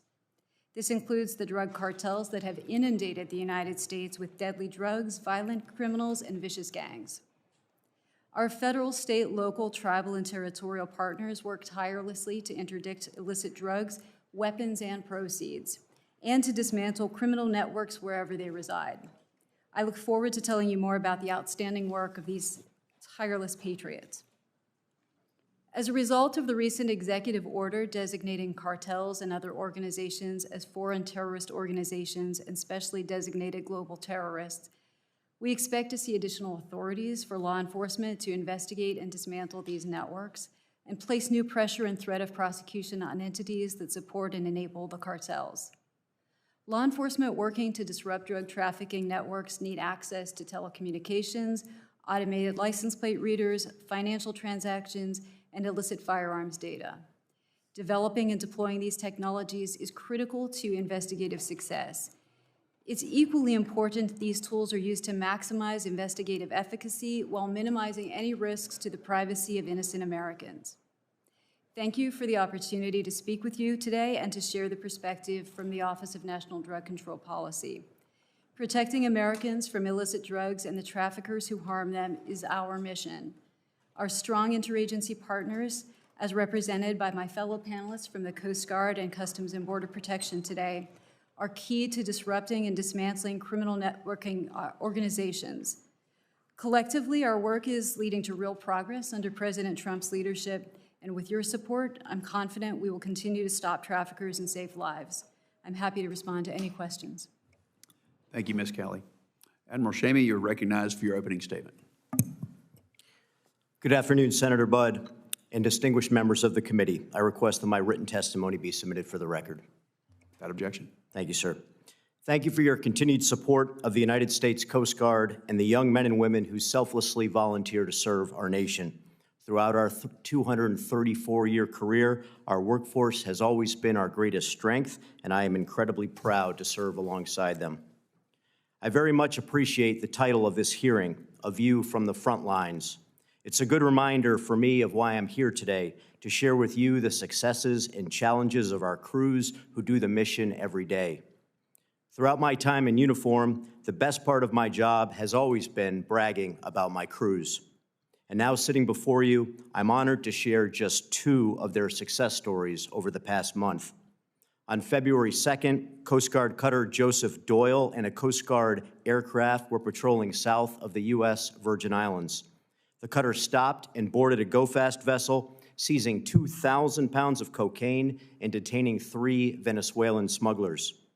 Thanks to the crew of that cutter and aircraft, they kept over $16 million of drugs off American streets. On January 23rd, the crew of Coast Guard cutter Weishi was patrolling far off the coast of Mexico when the crew spotted a go-fast vessel with 3 outboard engines. The Coast Guard helicopter employed their precision marksmen to shoot the outboards, and the boarding team seized 6 tons of cocaine valued at almost $100 million, and they detained 10 smugglers from Mexico and Ecuador. In all of fiscal year 2024, the Coast Guard interdicted 106 tons of cocaine with a street value of $3.2 billion and detained 213 smugglers. That sounds good, but I would call it an average year. This year, our crews have interdicted 108 tons of cocaine, and they have already surpassed last year's total only 5 months into the fiscal year. This pace, however, is not sustainable. For every drug interdiction, each crew has countless stories of engine casualties, electronics failures, and just last week, one cutter discovered a hole in the side of the ship with seawater pouring in. making our crews' lives even tougher when they order the parts to make repairs. Sometimes we don't have them on the shelf or they're not even available. And sometimes we take the parts off a ship returning to port so another ship can go out to sea. Our crews know we're the world's best Coast Guard, but we need to do a better job to make them feel that way. I've talked a lot about cocaine because bulk cocaine is smuggled at sea. The interdiction of cocaine matters because the same cartels who smuggle cocaine produce and smuggle fentanyl. When we interdict the smugglers at sea, we work with our interagency partners in the intelligence community to determine who these criminals are, which cartels employ them, and how and where these cartels operate. Cocaine is the cash crop for transnational criminal organizations, the cartels. Their huge profits from cocaine fund other nefarious activities like human smuggling, weapons trafficking, and production of synthetic drugs like fentanyl. Fentanyl is the leading cause of drug-related deaths in our country, but cocaine still kills upwards of 25,000 Americans every year. Although we rarely encounter fentanyl at sea, the Coast Guard is actively finding new ways to get after this problem. We are working alongside federal, state, local, tribal, and international partners to protect the American people and ensure our national security remains strong. The Coast Guard does a lot of things, but we don't do it alone. Whether in the field, in a skiff, or in a courtroom, we count on each other every day to achieve mission success. We proudly serve alongside the Department of Defense, our many homeland components like Customs and Border Protection and Homeland Security investigations, and with the Department of State and Department of Justice, just to name a few. On behalf of our acting commandant and our entire workforce, active duty, reserve, civilian, and auxiliary, thank you for your enduring support of the United States Coast Guard. I look forward to your questions. And Mr. Miller, you are recognized. Senator Blackburn, Chairman Cruz, Ranking Member Cantwell, and distinguished members of the committee, it is an honor to appear before you today on behalf of the men and women of Air Marine Operations to discuss our critical role in interdicting illicit drugs in the U.S. territorial waters and maritime approaches as part of U.S. Customs and Border Protection's comprehensive approach to border security. While AMO has existed in its current form for less than 20 years, its origins trace back to the legacy U.S. Customs Service, and we continue to meet a longstanding need for specialized air and maritime border security capabilities. Our operators are sworn federal law enforcement agents with a broad range of authorities to conduct counter-narcotic operations across land, air, and sea domains. Maritime domain presents unique national security challenges. Unlike air and land environments, coastal waters are vast, less restricted spaces. Countless vessels enter or operate in U.S. territorial waters every day, making detection of illegal activity and apprehending associated smugglers challenging. Many smuggling crafts hide in plain sight amongst legitimate traffic, while others transit remote areas far offshore, trying to elude detection altogether. Smugglers also use a variety of vessels tailored to the area and amount of contraband they are smuggling to best evade detection, including modified fishing boats, go-fast vessels, pangas, low-profile vessels, and semi-submersibles. Vessels are also much faster than they were 20 years ago, often leaving law enforcement little time to interdict them before reaching our shores. Drug smuggling activity in the maritime environment is a perpetual and dangerous threat to U.S. border security. Of the 234 pounds of drugs AMO seized in FY24, approximately 76% occurred in the maritime environment. In addition to high maritime drug interdiction rates, smuggler aggression and violence has also been on the rise. Since 2006, AMO has used disabling fire on the engines of fleeing smuggling vessels nearly 350 times, with more than half of those happening in the last 4 years. In November 2022, 3 of our marine interdiction agents were shot, and one, Michael Maceda, was tragically killed during a vessel stop with smugglers off the coast of Puerto Rico. The threat of illicit maritime activity is persistent and dynamic, but AMO is dedicated and adaptable. We are continually refining our capabilities and adjusting our tactics to stay ahead of these ever-evolving threats. AMO deploys a fleet of what I believe to be some of the most powerful law enforcement marine interceptors in the world. Evolving to meet today's threats, we've recently repowered these vessels and made other modifications to this platform for a perfect mix of speed, agility, and agent safety. AMO also maintains a fleet of aircraft functionally designed and outfitted for maritime detection and surveillance. Our P-3s, Dash 8s, and MQ-9 UAS aircraft provide long-range, high-endurance capabilities in remote source and transit zones, while the Super King Air 350 multi-role enforcement aircraft further expands aerial surveillance, closing detection and enforcement gaps in the littorals of the United States and the Caribbean. AMO is heavily invested in a variety of tethered aerostats and tactical systems, providing ground-based radar and sensor capabilities that significantly increase our domain awareness along our littoral borders and the maritime approaches around Puerto Rico, South Texas into the Gulf, the Florida Straits, the U.S. Virgin Islands, and the northern border. The scale and complexity of countering drug trafficking in the maritime environment requires partnerships and operational collaboration. In addition to the U.S. Coast Guard, AMO routinely works with federal, state, local, and foreign partners and is one of the largest contributors of flight hours to Joint Interagency Task Force South, supporting counter-narcotics operations in the vast 42 million square mile source and transit zones. With a fleet designed for rapid interdiction, airborne and ground assets that provide critical domain awareness, and agents with extensive law enforcement experience, AMO brings a unique capability to detect and disrupt smuggling operations before they reach our shores. With few exceptions, AMO's Marine Law Enforcement Authority is limited to customs waters or 12 nautical miles from the coastline of the United States. CBP continues to work with Congress on legislative changes to extend the customs waters from 12 to 24 nautical miles. This extension of law enforcement authorities would enable AMO to more effectively enforce U.S. laws at sea, expand our counter-narcotics operations, support our partners, and carry out our border security mission. Senator Blackburn, Chairman Cruz, Ranking Member Cantwell, and the members of the committee, thank you for the opportunity to testify today, and I look forward to answering your questions. Thank you, Mr. Miller. Ms. Kelly, I want to come to you with my first question. I'm looking forward to introducing a bill that would reauthorize HIDA at an increased funding level. And in Tennessee, I've heard from so many of our law enforcement personnel how important this is. I want you just to speak for about 30 seconds. What would happen if we did not have this? Thank you so much, Senator Blackburn, for your support and for the question. I think what we have heard persistently from, in particular, our state and local partners is that the HIDA program is essential for the coordination of federal, state, local task forces.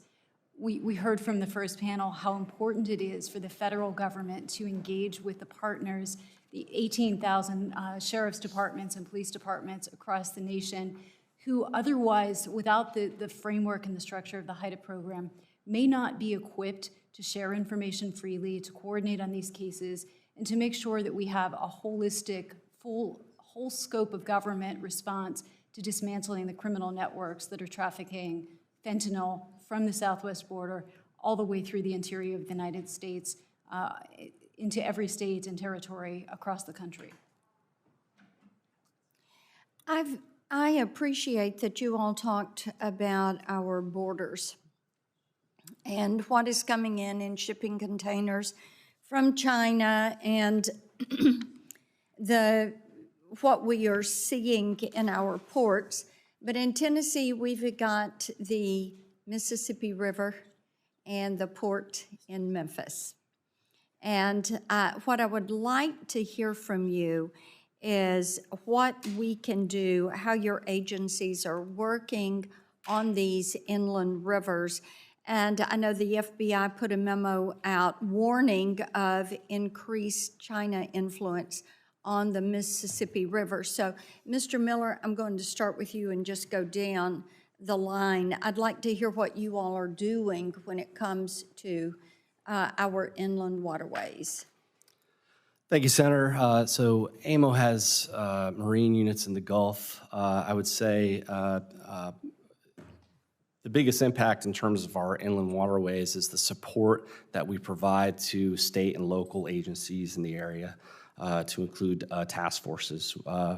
We provide aerial surveillance with light enforcement helicopters with specific capabilities to track narcotic smugglers or any kind of trafficking that state and local agencies are working, and we provide greater officer safety during buy-bust operations or high-risk warrant operations.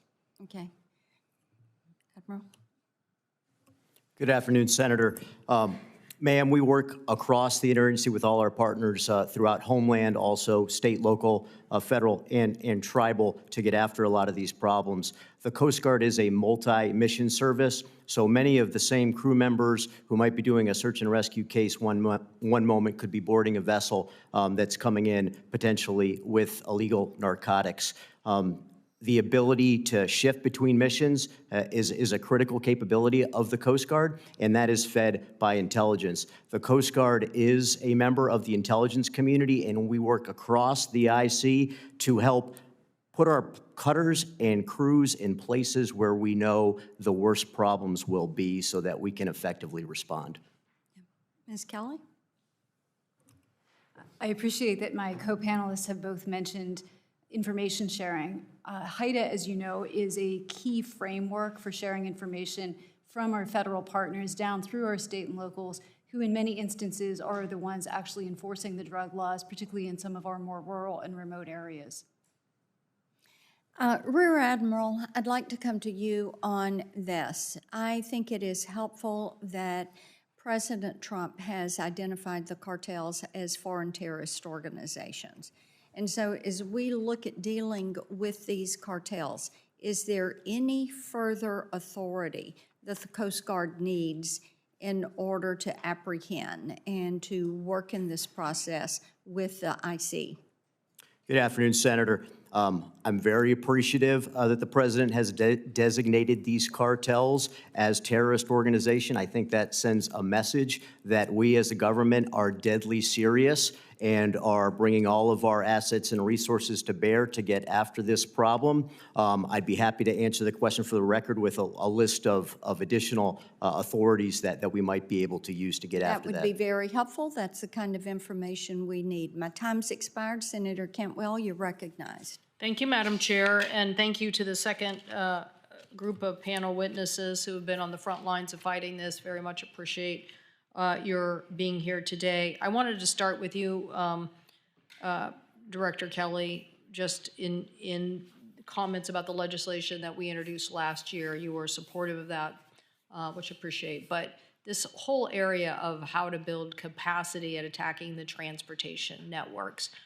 We heard from Spokane Chief Hall about why this worked and why it does work, right, in the sense of the transportation networks beyond the border. What do you think? You think that you can easily grow that capacity within your organization? Is that right? The support for our legislation, which requires a Stop Fentanyl Smuggling Transportation Network strategy. Thank you so much for the question, Ranking Member Cantwell. And we share your keen interest in ensuring that all modalities of our transportation network are secure. That has been a particular challenge in the past, and we have focused increasing efforts on ensuring that we're hitting all points through our partners at the U.S. Postal Inspection Service and securing our parcel systems, also attacking transportation on rail, via air, both passenger and cargo. We share your interest as well in a fentanyl strategy. Certainly at the Office of National Drug Control Policy, biannually we prepare the National Drug Control Strategy, and our next one will be due in 2026. But we certainly appreciate the focus that a fentanyl strategy would bring, and we are happy to engage with our partners at the National Security Council and lead that effort. But once we had that in your authority, you could plug this into the current system and then just leverage this extra local law enforcement effort to go after these transportation networks. I think we would have to build out a complete plan for this, but certainly that using the existing framework would make great sense. Great. I just wanted to clarify that because I feel like you were already somewhat there, but this is about growing the capacity to target these transportation modes. And did you want to comment anything about the technology, the vapor, how important a breakthrough that could be? Absolutely. I think we are very interested in ensuring that we're using bleeding edge technology when and where possible.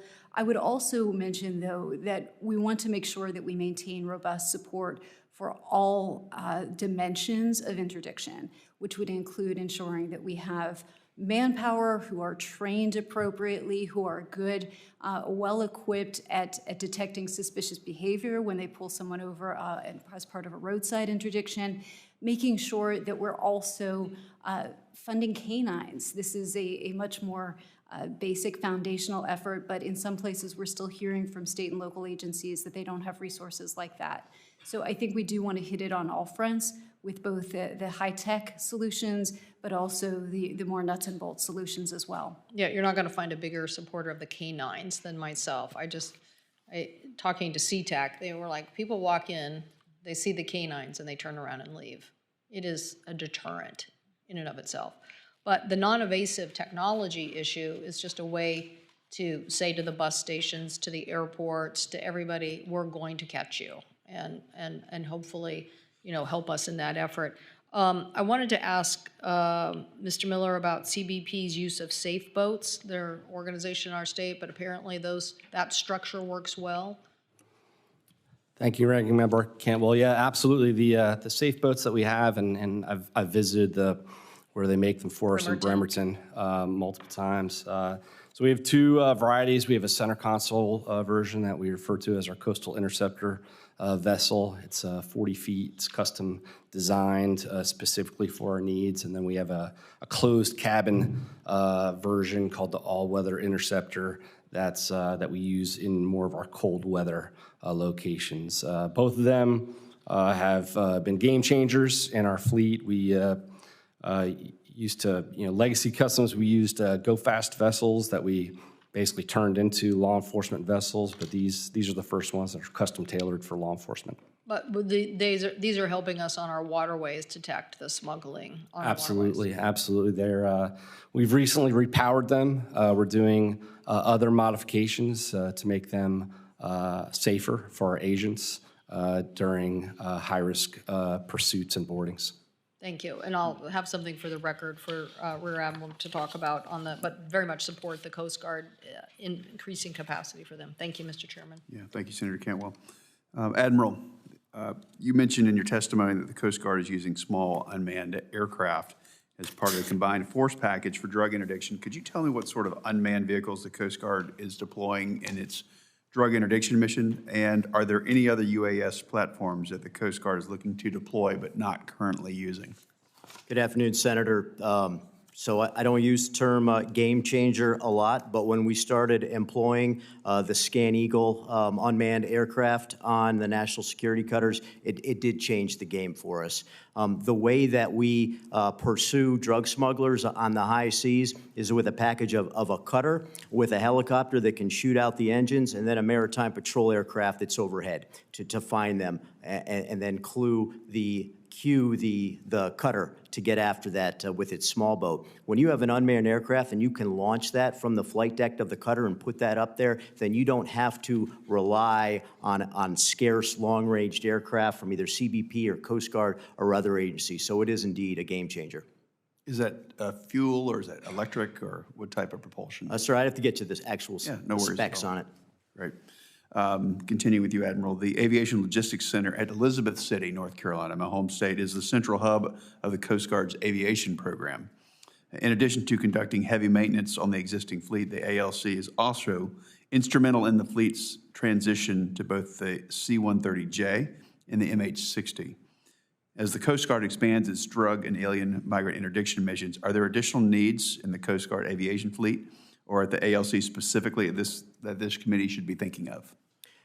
Yes, Senator, and thank you for your support of the Aviation Logistics Center, the work that they're doing there to missionize new aircraft and then to do the depot maintenance on our 60 aircraft to get them up and flying for longer as part of their service life extension program is absolutely critical to the organization. Sir, the bigger answer is we need more aircraft.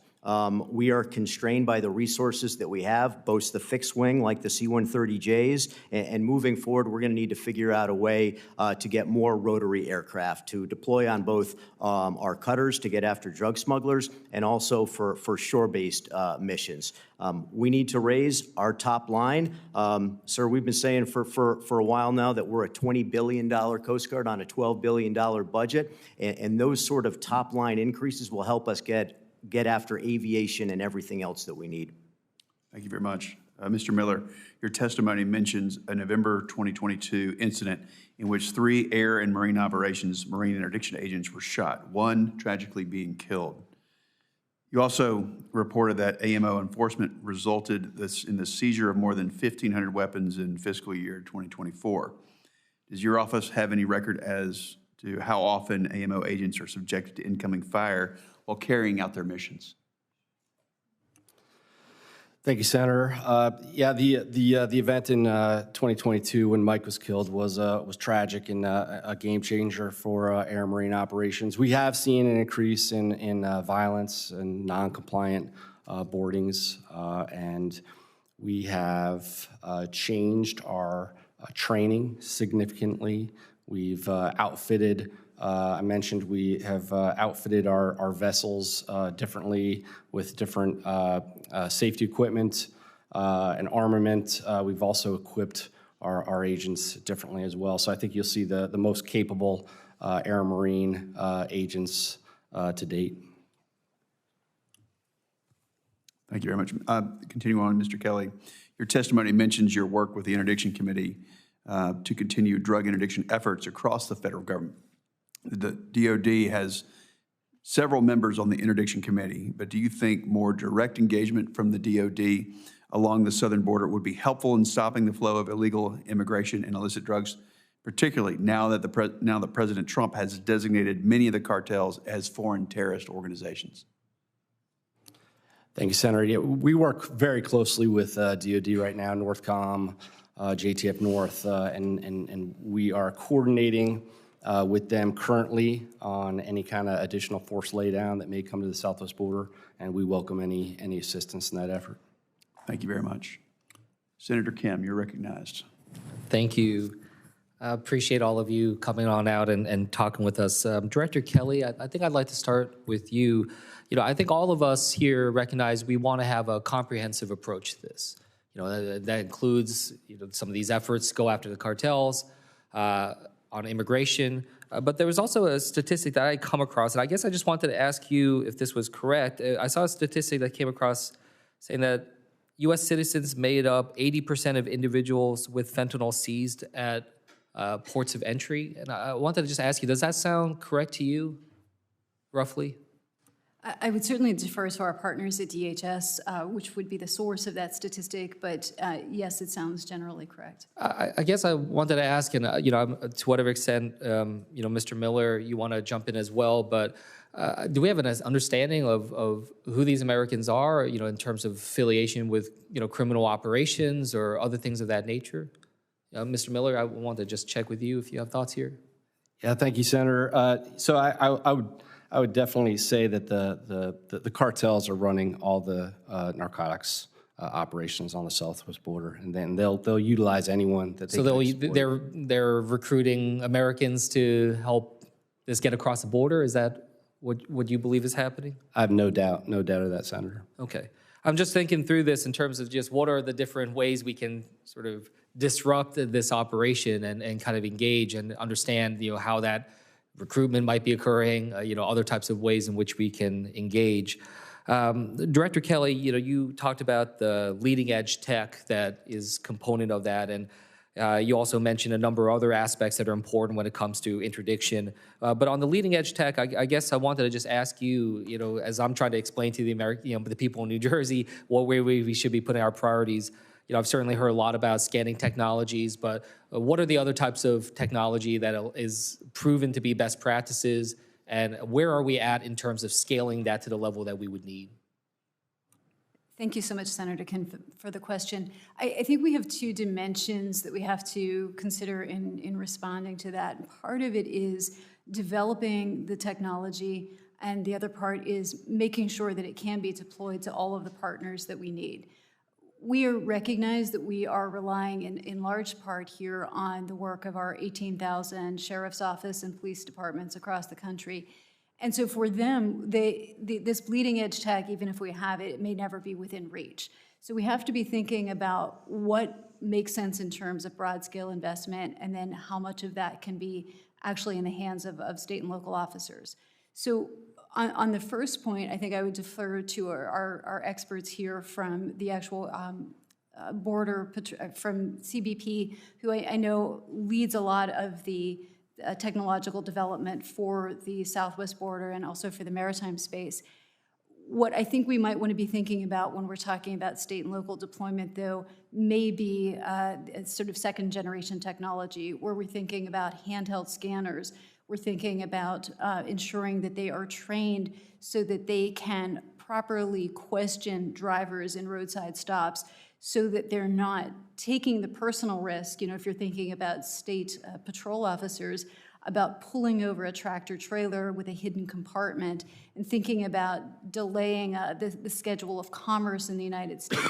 So I think it's a broad range depending on whether you're talking about the federal investment directly or whether we're talking about something that's deployable to state and locals. And I appreciated earlier that you also just raised the importance of just ensuring that we have enough canine investment as well. So, I think so often here in Congress we get caught up on just the tech, but remembering that it's the manpower as well as some of these other types of tools. Mr. Miller, I just wanted to turn it over to you if you have anything further here. Just help us understand, where should we be when it comes to this leading edge tech, and where do you think we're at right now? I want to just understand your understanding of the delta. Yeah, thank you, Senator. As Assistant Director mentioned, at the ports of entry, technology is vital for sure. I would say in between the ports of entry, I think any kind of technology that assists in domain awareness is critical, whether that's our use of radars, aerostats, cameras, our use of artificial intelligence or machine learning. Another critical gap that CBP has that we're working through and trying to catch up with is the counter UAS threat. So, there's that is a threat along the border that's a threat to our agents, whether it's surveillance of our operations from the south side of the border, flying contraband in small loads across the border. We've seen what the cartels do to each other using small drones, dropping explosives, and then, of course, with AMO, collision of risk with aircraft. So, legacy customs radars along the border were historically meant to detect general aviation aircraft and ultralights, and not meter or less size targets operating extremely low or slow. So we're catching up with that technology, deploying tools that can detect and mitigate this new emerging threat. Okay, thank you. I yield back. Thank you, Senator Kim. Senator Fisher. Thank you, Senator Budd. Ms. Kelly, I think a key step in addressing the illicit drug threat is ensuring the existing programs within the government are working. As you know, the High Intensity Drug Trafficking Areas program, known as HIDTA, is a cornerstone of how we combat regional drug trafficking throughout the United States. And I have seen firsthand in my state of Nebraska, especially for law enforcement in rural areas with fewer local resources, how important this is. For example, HIDTA is the primary resource for the Wing Task Force that covers 11 of our panhandle counties. Through HIDTA, the task force has developed a uniquely cooperative investigative program which is helping Western Nebraska law enforcement more actively manage narcotic and criminal investigations. In your view, how would you evaluate HIDTA's effectiveness nationwide? Thank you so much, Senator Fisher, for your support and for the question. Nationwide, we're extremely proud of the work that HIDTAs are doing. One of the things that we often tout is that for every dollar invested in the HIDTA program, the rate of return is $63, which is a pretty phenomenal testament to the success of the program overall. In 2023, HIDTAs collectively disrupted or dismantled more than 3,000 drug trafficking organizations or money laundering organizations, and collectively they seized more than 2,000 metric tons of drugs, which I think also completes the narrative here. Often when we're talking about drug interdiction, we have a tendency to focus on the ports of entry and at the borders, which is critical to our overall success. But we often like to point to the work of the HIDTAs interdicting drugs within the interior of the United States. And I think the success rate there is phenomenal as well. What challenges do you see or that you possibly anticipate in the future in meeting your goals that you have out there? Thank you, Senator, for asking that question. We do face myriad challenges. In some communities, the focus on drug trafficking is often subordinate to other threats, which is certainly a challenge in terms of making sure that there are state and local resources to put on HIDTA task forces.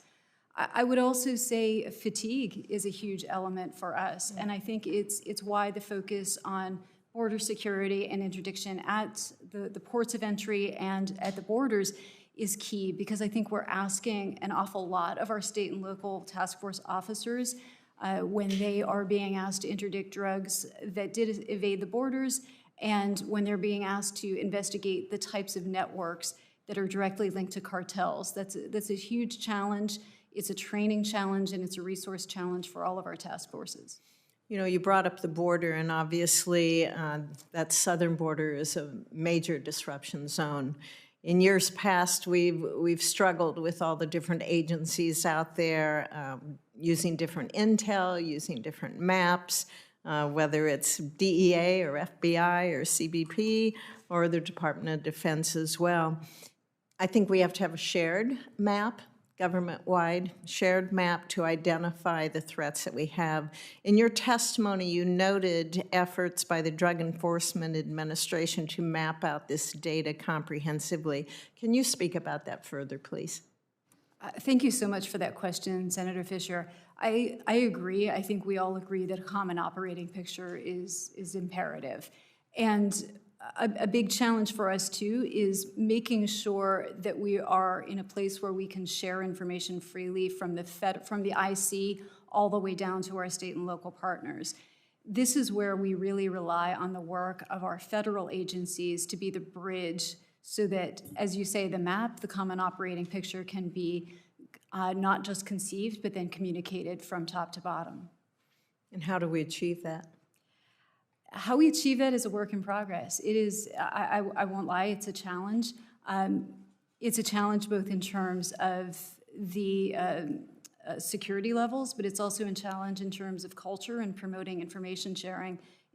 We're talking about people who are accustomed to building trust with each other as people to share information, and sometimes when we're working cross-community like that, we have to figure out not just one bridge, but multiple ways to bridge that gap. Thank you very much. Thank you, Senator Budd. Thank you, Senator Fisher. Senator Lujan. Thank you, Mr. Chairman. Fentanyl is devastating communities across the country, and stopping it at the border is critical. Advanced technology is one of our strongest tools in this fight. Most fentanyl enters the United States through land ports of entry, which is why I've advocated for getting 100% screening using non-intrusive inspection technology, NII. Now, NII has helped CDP intercept massive amounts of fentanyl in cargo and vehicles, over 200,000 pounds in the last 3 years. While I know it's outside the jurisdiction of this committee, we need to further invest in these technologies to save lives, strengthen border security, and ensure law enforcement has the tools they need to fight the fentanyl crisis.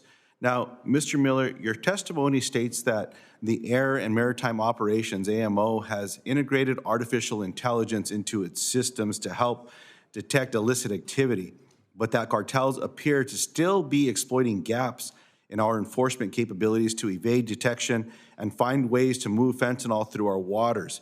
AI has the potential to revolutionize interdiction by identifying smuggling patterns and improving real-time threat detection. What is AMO doing to fully leverage AI and next-generation technology to stop traffickers before drugs reach our communities? Yeah, thank you, Senator. Yeah, so AI has changed the game. When you're, for example, if you're some of our radars when they're tracking targets in the maritime approaches, some of the areas that are more remote, just a mere presence in an area is suspicious. Other areas such as the Florida Straits, especially approaches going into Miami or Fort Lauderdale, where you have such a high concentration of recreational vessels, you need to have something else to assist in filtering nefarious from recreational. And that's where we use AI, machine learning, building algorithms that can identify patterns to point out or at least lessen the clutter of the sheer volumes of targets on the radar. And what partnerships exist between CBP and entities like DEA, FBI, and DOD to enhance intelligence sharing and leverage advanced detection to technologies already deployed? Thank you, Senator. Yeah, like Assistant Director Kelly mentioned, I don't think we've ever had a better common operational picture with the partners, with the capabilities that we have. We have our Air Marine Operations Center, for example, in Riverside, California, that can ingest all of the radar feeds, or individual camera feeds, or even pictures that agents are taking on their cameras, and then share that with a community where you literally have a single pane of glass of partners working together. Just last year, the commander for the U.S. Northern Command told another Senate committee that as many as 1,000 unmanned drones cross the U.S. southern border every month. As I mentioned earlier, DEA data also indicates that most shipments of fentanyl come across the border through land ports of entry. Yes or no, is the threat coming from the air and our land ports of entry? Thank you, Senator. As was mentioned earlier, we really don't know because we're catching such a small percentage. I will tell you that the vast majority of seizures are coming through the land ports. We have not seen fentanyl being smuggled in drone crossings along the border, but that certainly doesn't mean that it isn't happening. Do you know what percentage of vehicles, passenger vehicles, are screened that enter the United States through the southern border? Senator, I do not. I would defer to my partners with Office of Field Operations. I appreciate that. I can submit that a little bit later. I know that it's not 100%, and I don't even think it's 50%. Back in 2008, 2009, it was like 5% or something, some ridiculously small number. So if 90% of the fentanyl that the U.S. is interdicting at the southern border is being done in passenger vehicles entering the United States, and we still randomly look at cars and we're still screening a very small percentage of them, again, 100% screening of inbound and outbound passenger vehicles, and I would argue cargo, and I would point to the water ports as well, that there's much more we could be doing with modernizing water ports of entry.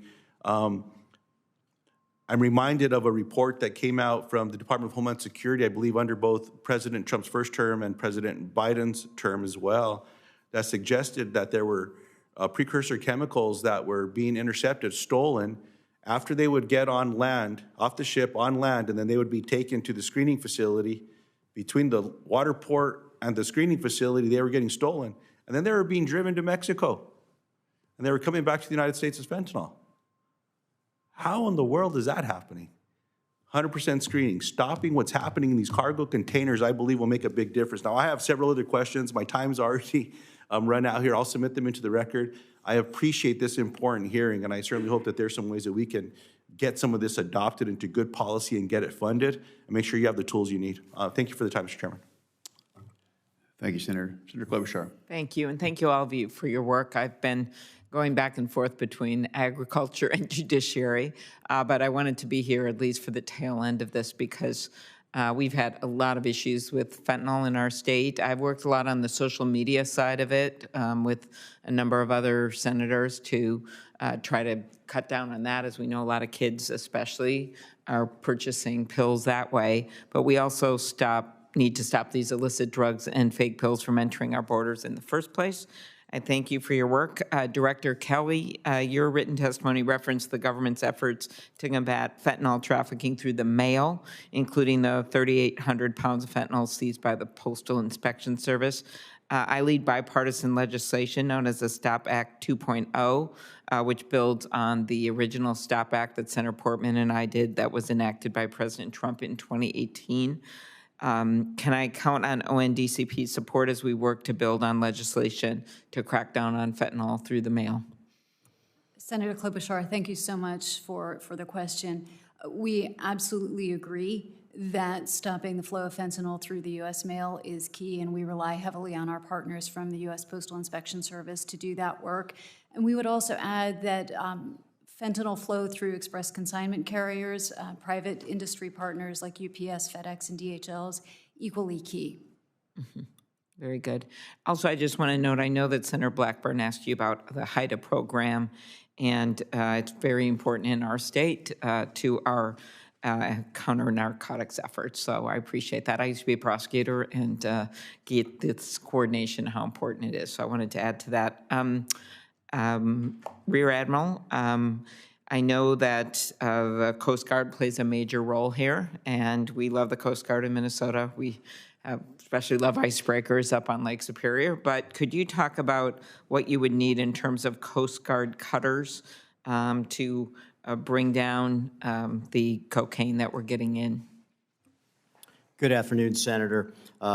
Yes, ma'am. In short, we need more of them. We are currently building new offshore patrol cutters. We're finishing up the program for the fast response cutters.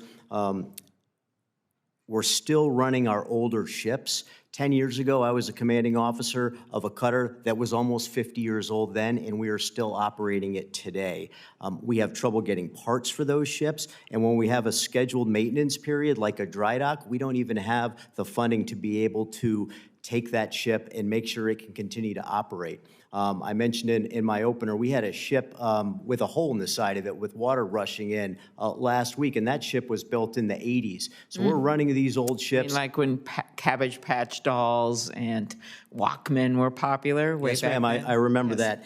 And yes, ma'am, those are the ships that we're using, and we need new ships and new aircraft to replace those so we can get after today's threats. Okay, thank you. Could you talk about how working cooperatively with our allies strengthens American law enforcement and national security interests? I just always think, I'm not going to go out to some of the issues we're having right now with our allies, but I think people don't realize sometimes the law enforcement coordination that goes on. Could you?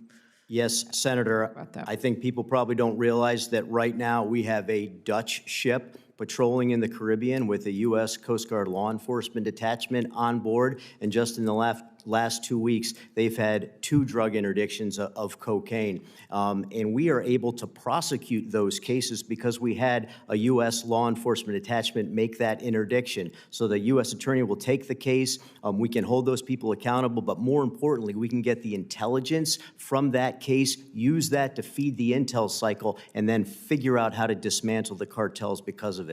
Okay, very good. I'm going to end a little early in deference to my colleagues. Thank you, Senator Klobuchar. So thank you. Senator Rosen, you're recognized.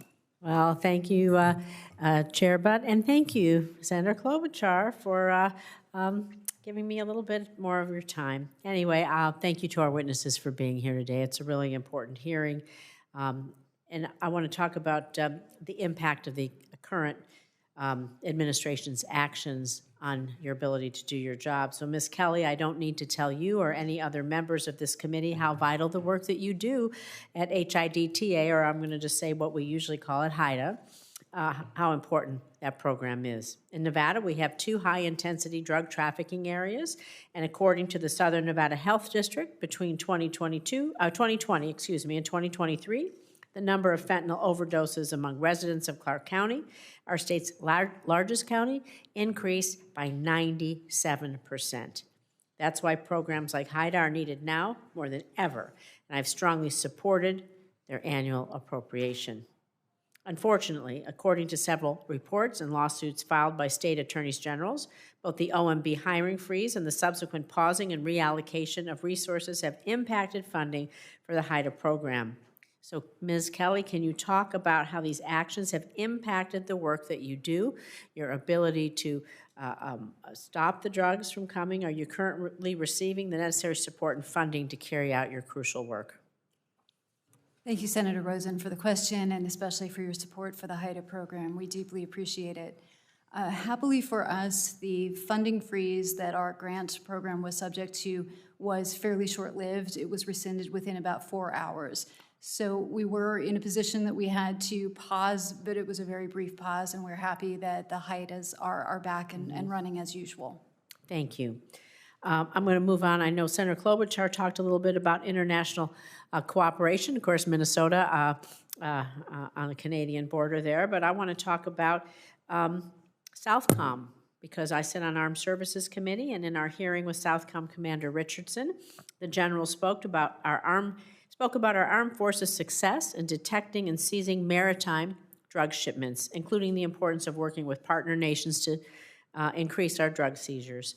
So, excuse me, so Admiral Shami, how can we work together and leverage our international partners, not just with Canada, but to improve the detection of precursor chemicals, that allowing us to shift our interdiction efforts earlier in the fentanyl production process?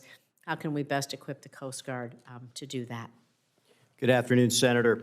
So with Southcom, they have a component command in Florida and Key West called the Joint Interagency Task Force South, and it performs the DoD's detection and monitoring function. Basically helps get the intel and tells Coast Guard and other allied partners where we should be patrolling and where we can focus. Under the Indo-Pacific region, the Indo-PACOM has a component for the Joint Interagency Task Force West. They do similar functions over there to focus on the larger ships that might be bringing fentanyl precursors into the United States. And in fact, just not too long ago, they worked and had an interdiction of a commercial vessel bringing precursors, fentanyl precursors, into Mexico, and they were able to work with Mexico to seize those precursors when they entered port. Those type of international relationships and working with both components for Indo-PACOM and Southcom are critical to us. Thank you. I appreciate your work there. When the last minute or so I have left, I want to talk a little bit about our borders and the non-intrusive scanners that we can use. Because last year, during a hearing on DHS FY25 budget, it was mentioned how critical it was for funding to be included for the installation of the new non-intrusive scanner technologies, like the low-energy portal LEP scanning systems that stop the flow of fentanyl into the United States through land ports of entries, which is, of course, I think some of the most common ways that fentanyl are smuggled across the border into our country. It was also discussed at the time that a number of high-tech scanners that have been provided to CBP officers to identify and stop fentanyl were sitting unused in warehouses. So, Mr. Miller, are similar scanners being used at maritime ports of entry? If so, are they operational? If not, is there a way for us to adapt this technology and use every tool in the toolbox to stop these deadly drugs from coming in, and to tell us what you might need? Please. Thank you, Senator. Yeah, I would defer that to the experts that use that technology in Customs and Border Protection, the Office of Field Operations. Well, I will tell you that is that non-intrusive inspection technology is part of the multi-layered enforcement strategy at our borders, and to include our ports. The X-ray, gamma ray, and other kind of sensing technologies is invaluable in discovering smuggled items. They also have mobile systems as well that they will bring along to some of the NSSEs that we participate and provide security with, as well, Super Bowls, events in the NCR, et cetera. Thank you. I think it's really important that we use all of these. And then I would just want to add that when we do think about adding these new technologies, we need to add improved Wi-Fi, different kinds of space, make sure that all the surrounding infrastructure is there for these capabilities. So thank you for allowing me to go over my time, Senator. Thank you, Senator Rosen. And again, I thank each of you all as part of the panel today. You know, Mr. Miller, in our dialogue earlier, we use acronyms like AMO and incidents, and you referred to Mike having lost his life. So again, we're thankful for him, for his service, and we're thankful to his family as well. This is dangerous business you all are in, and we're grateful for each and every one of you. Senators will have until close of business on Wednesday, March 5th to submit questions for the record. The witnesses will have until the end of the day on Wednesday, March 19th to respond to those questions. This concludes today's hearing. The committee stands adjourned.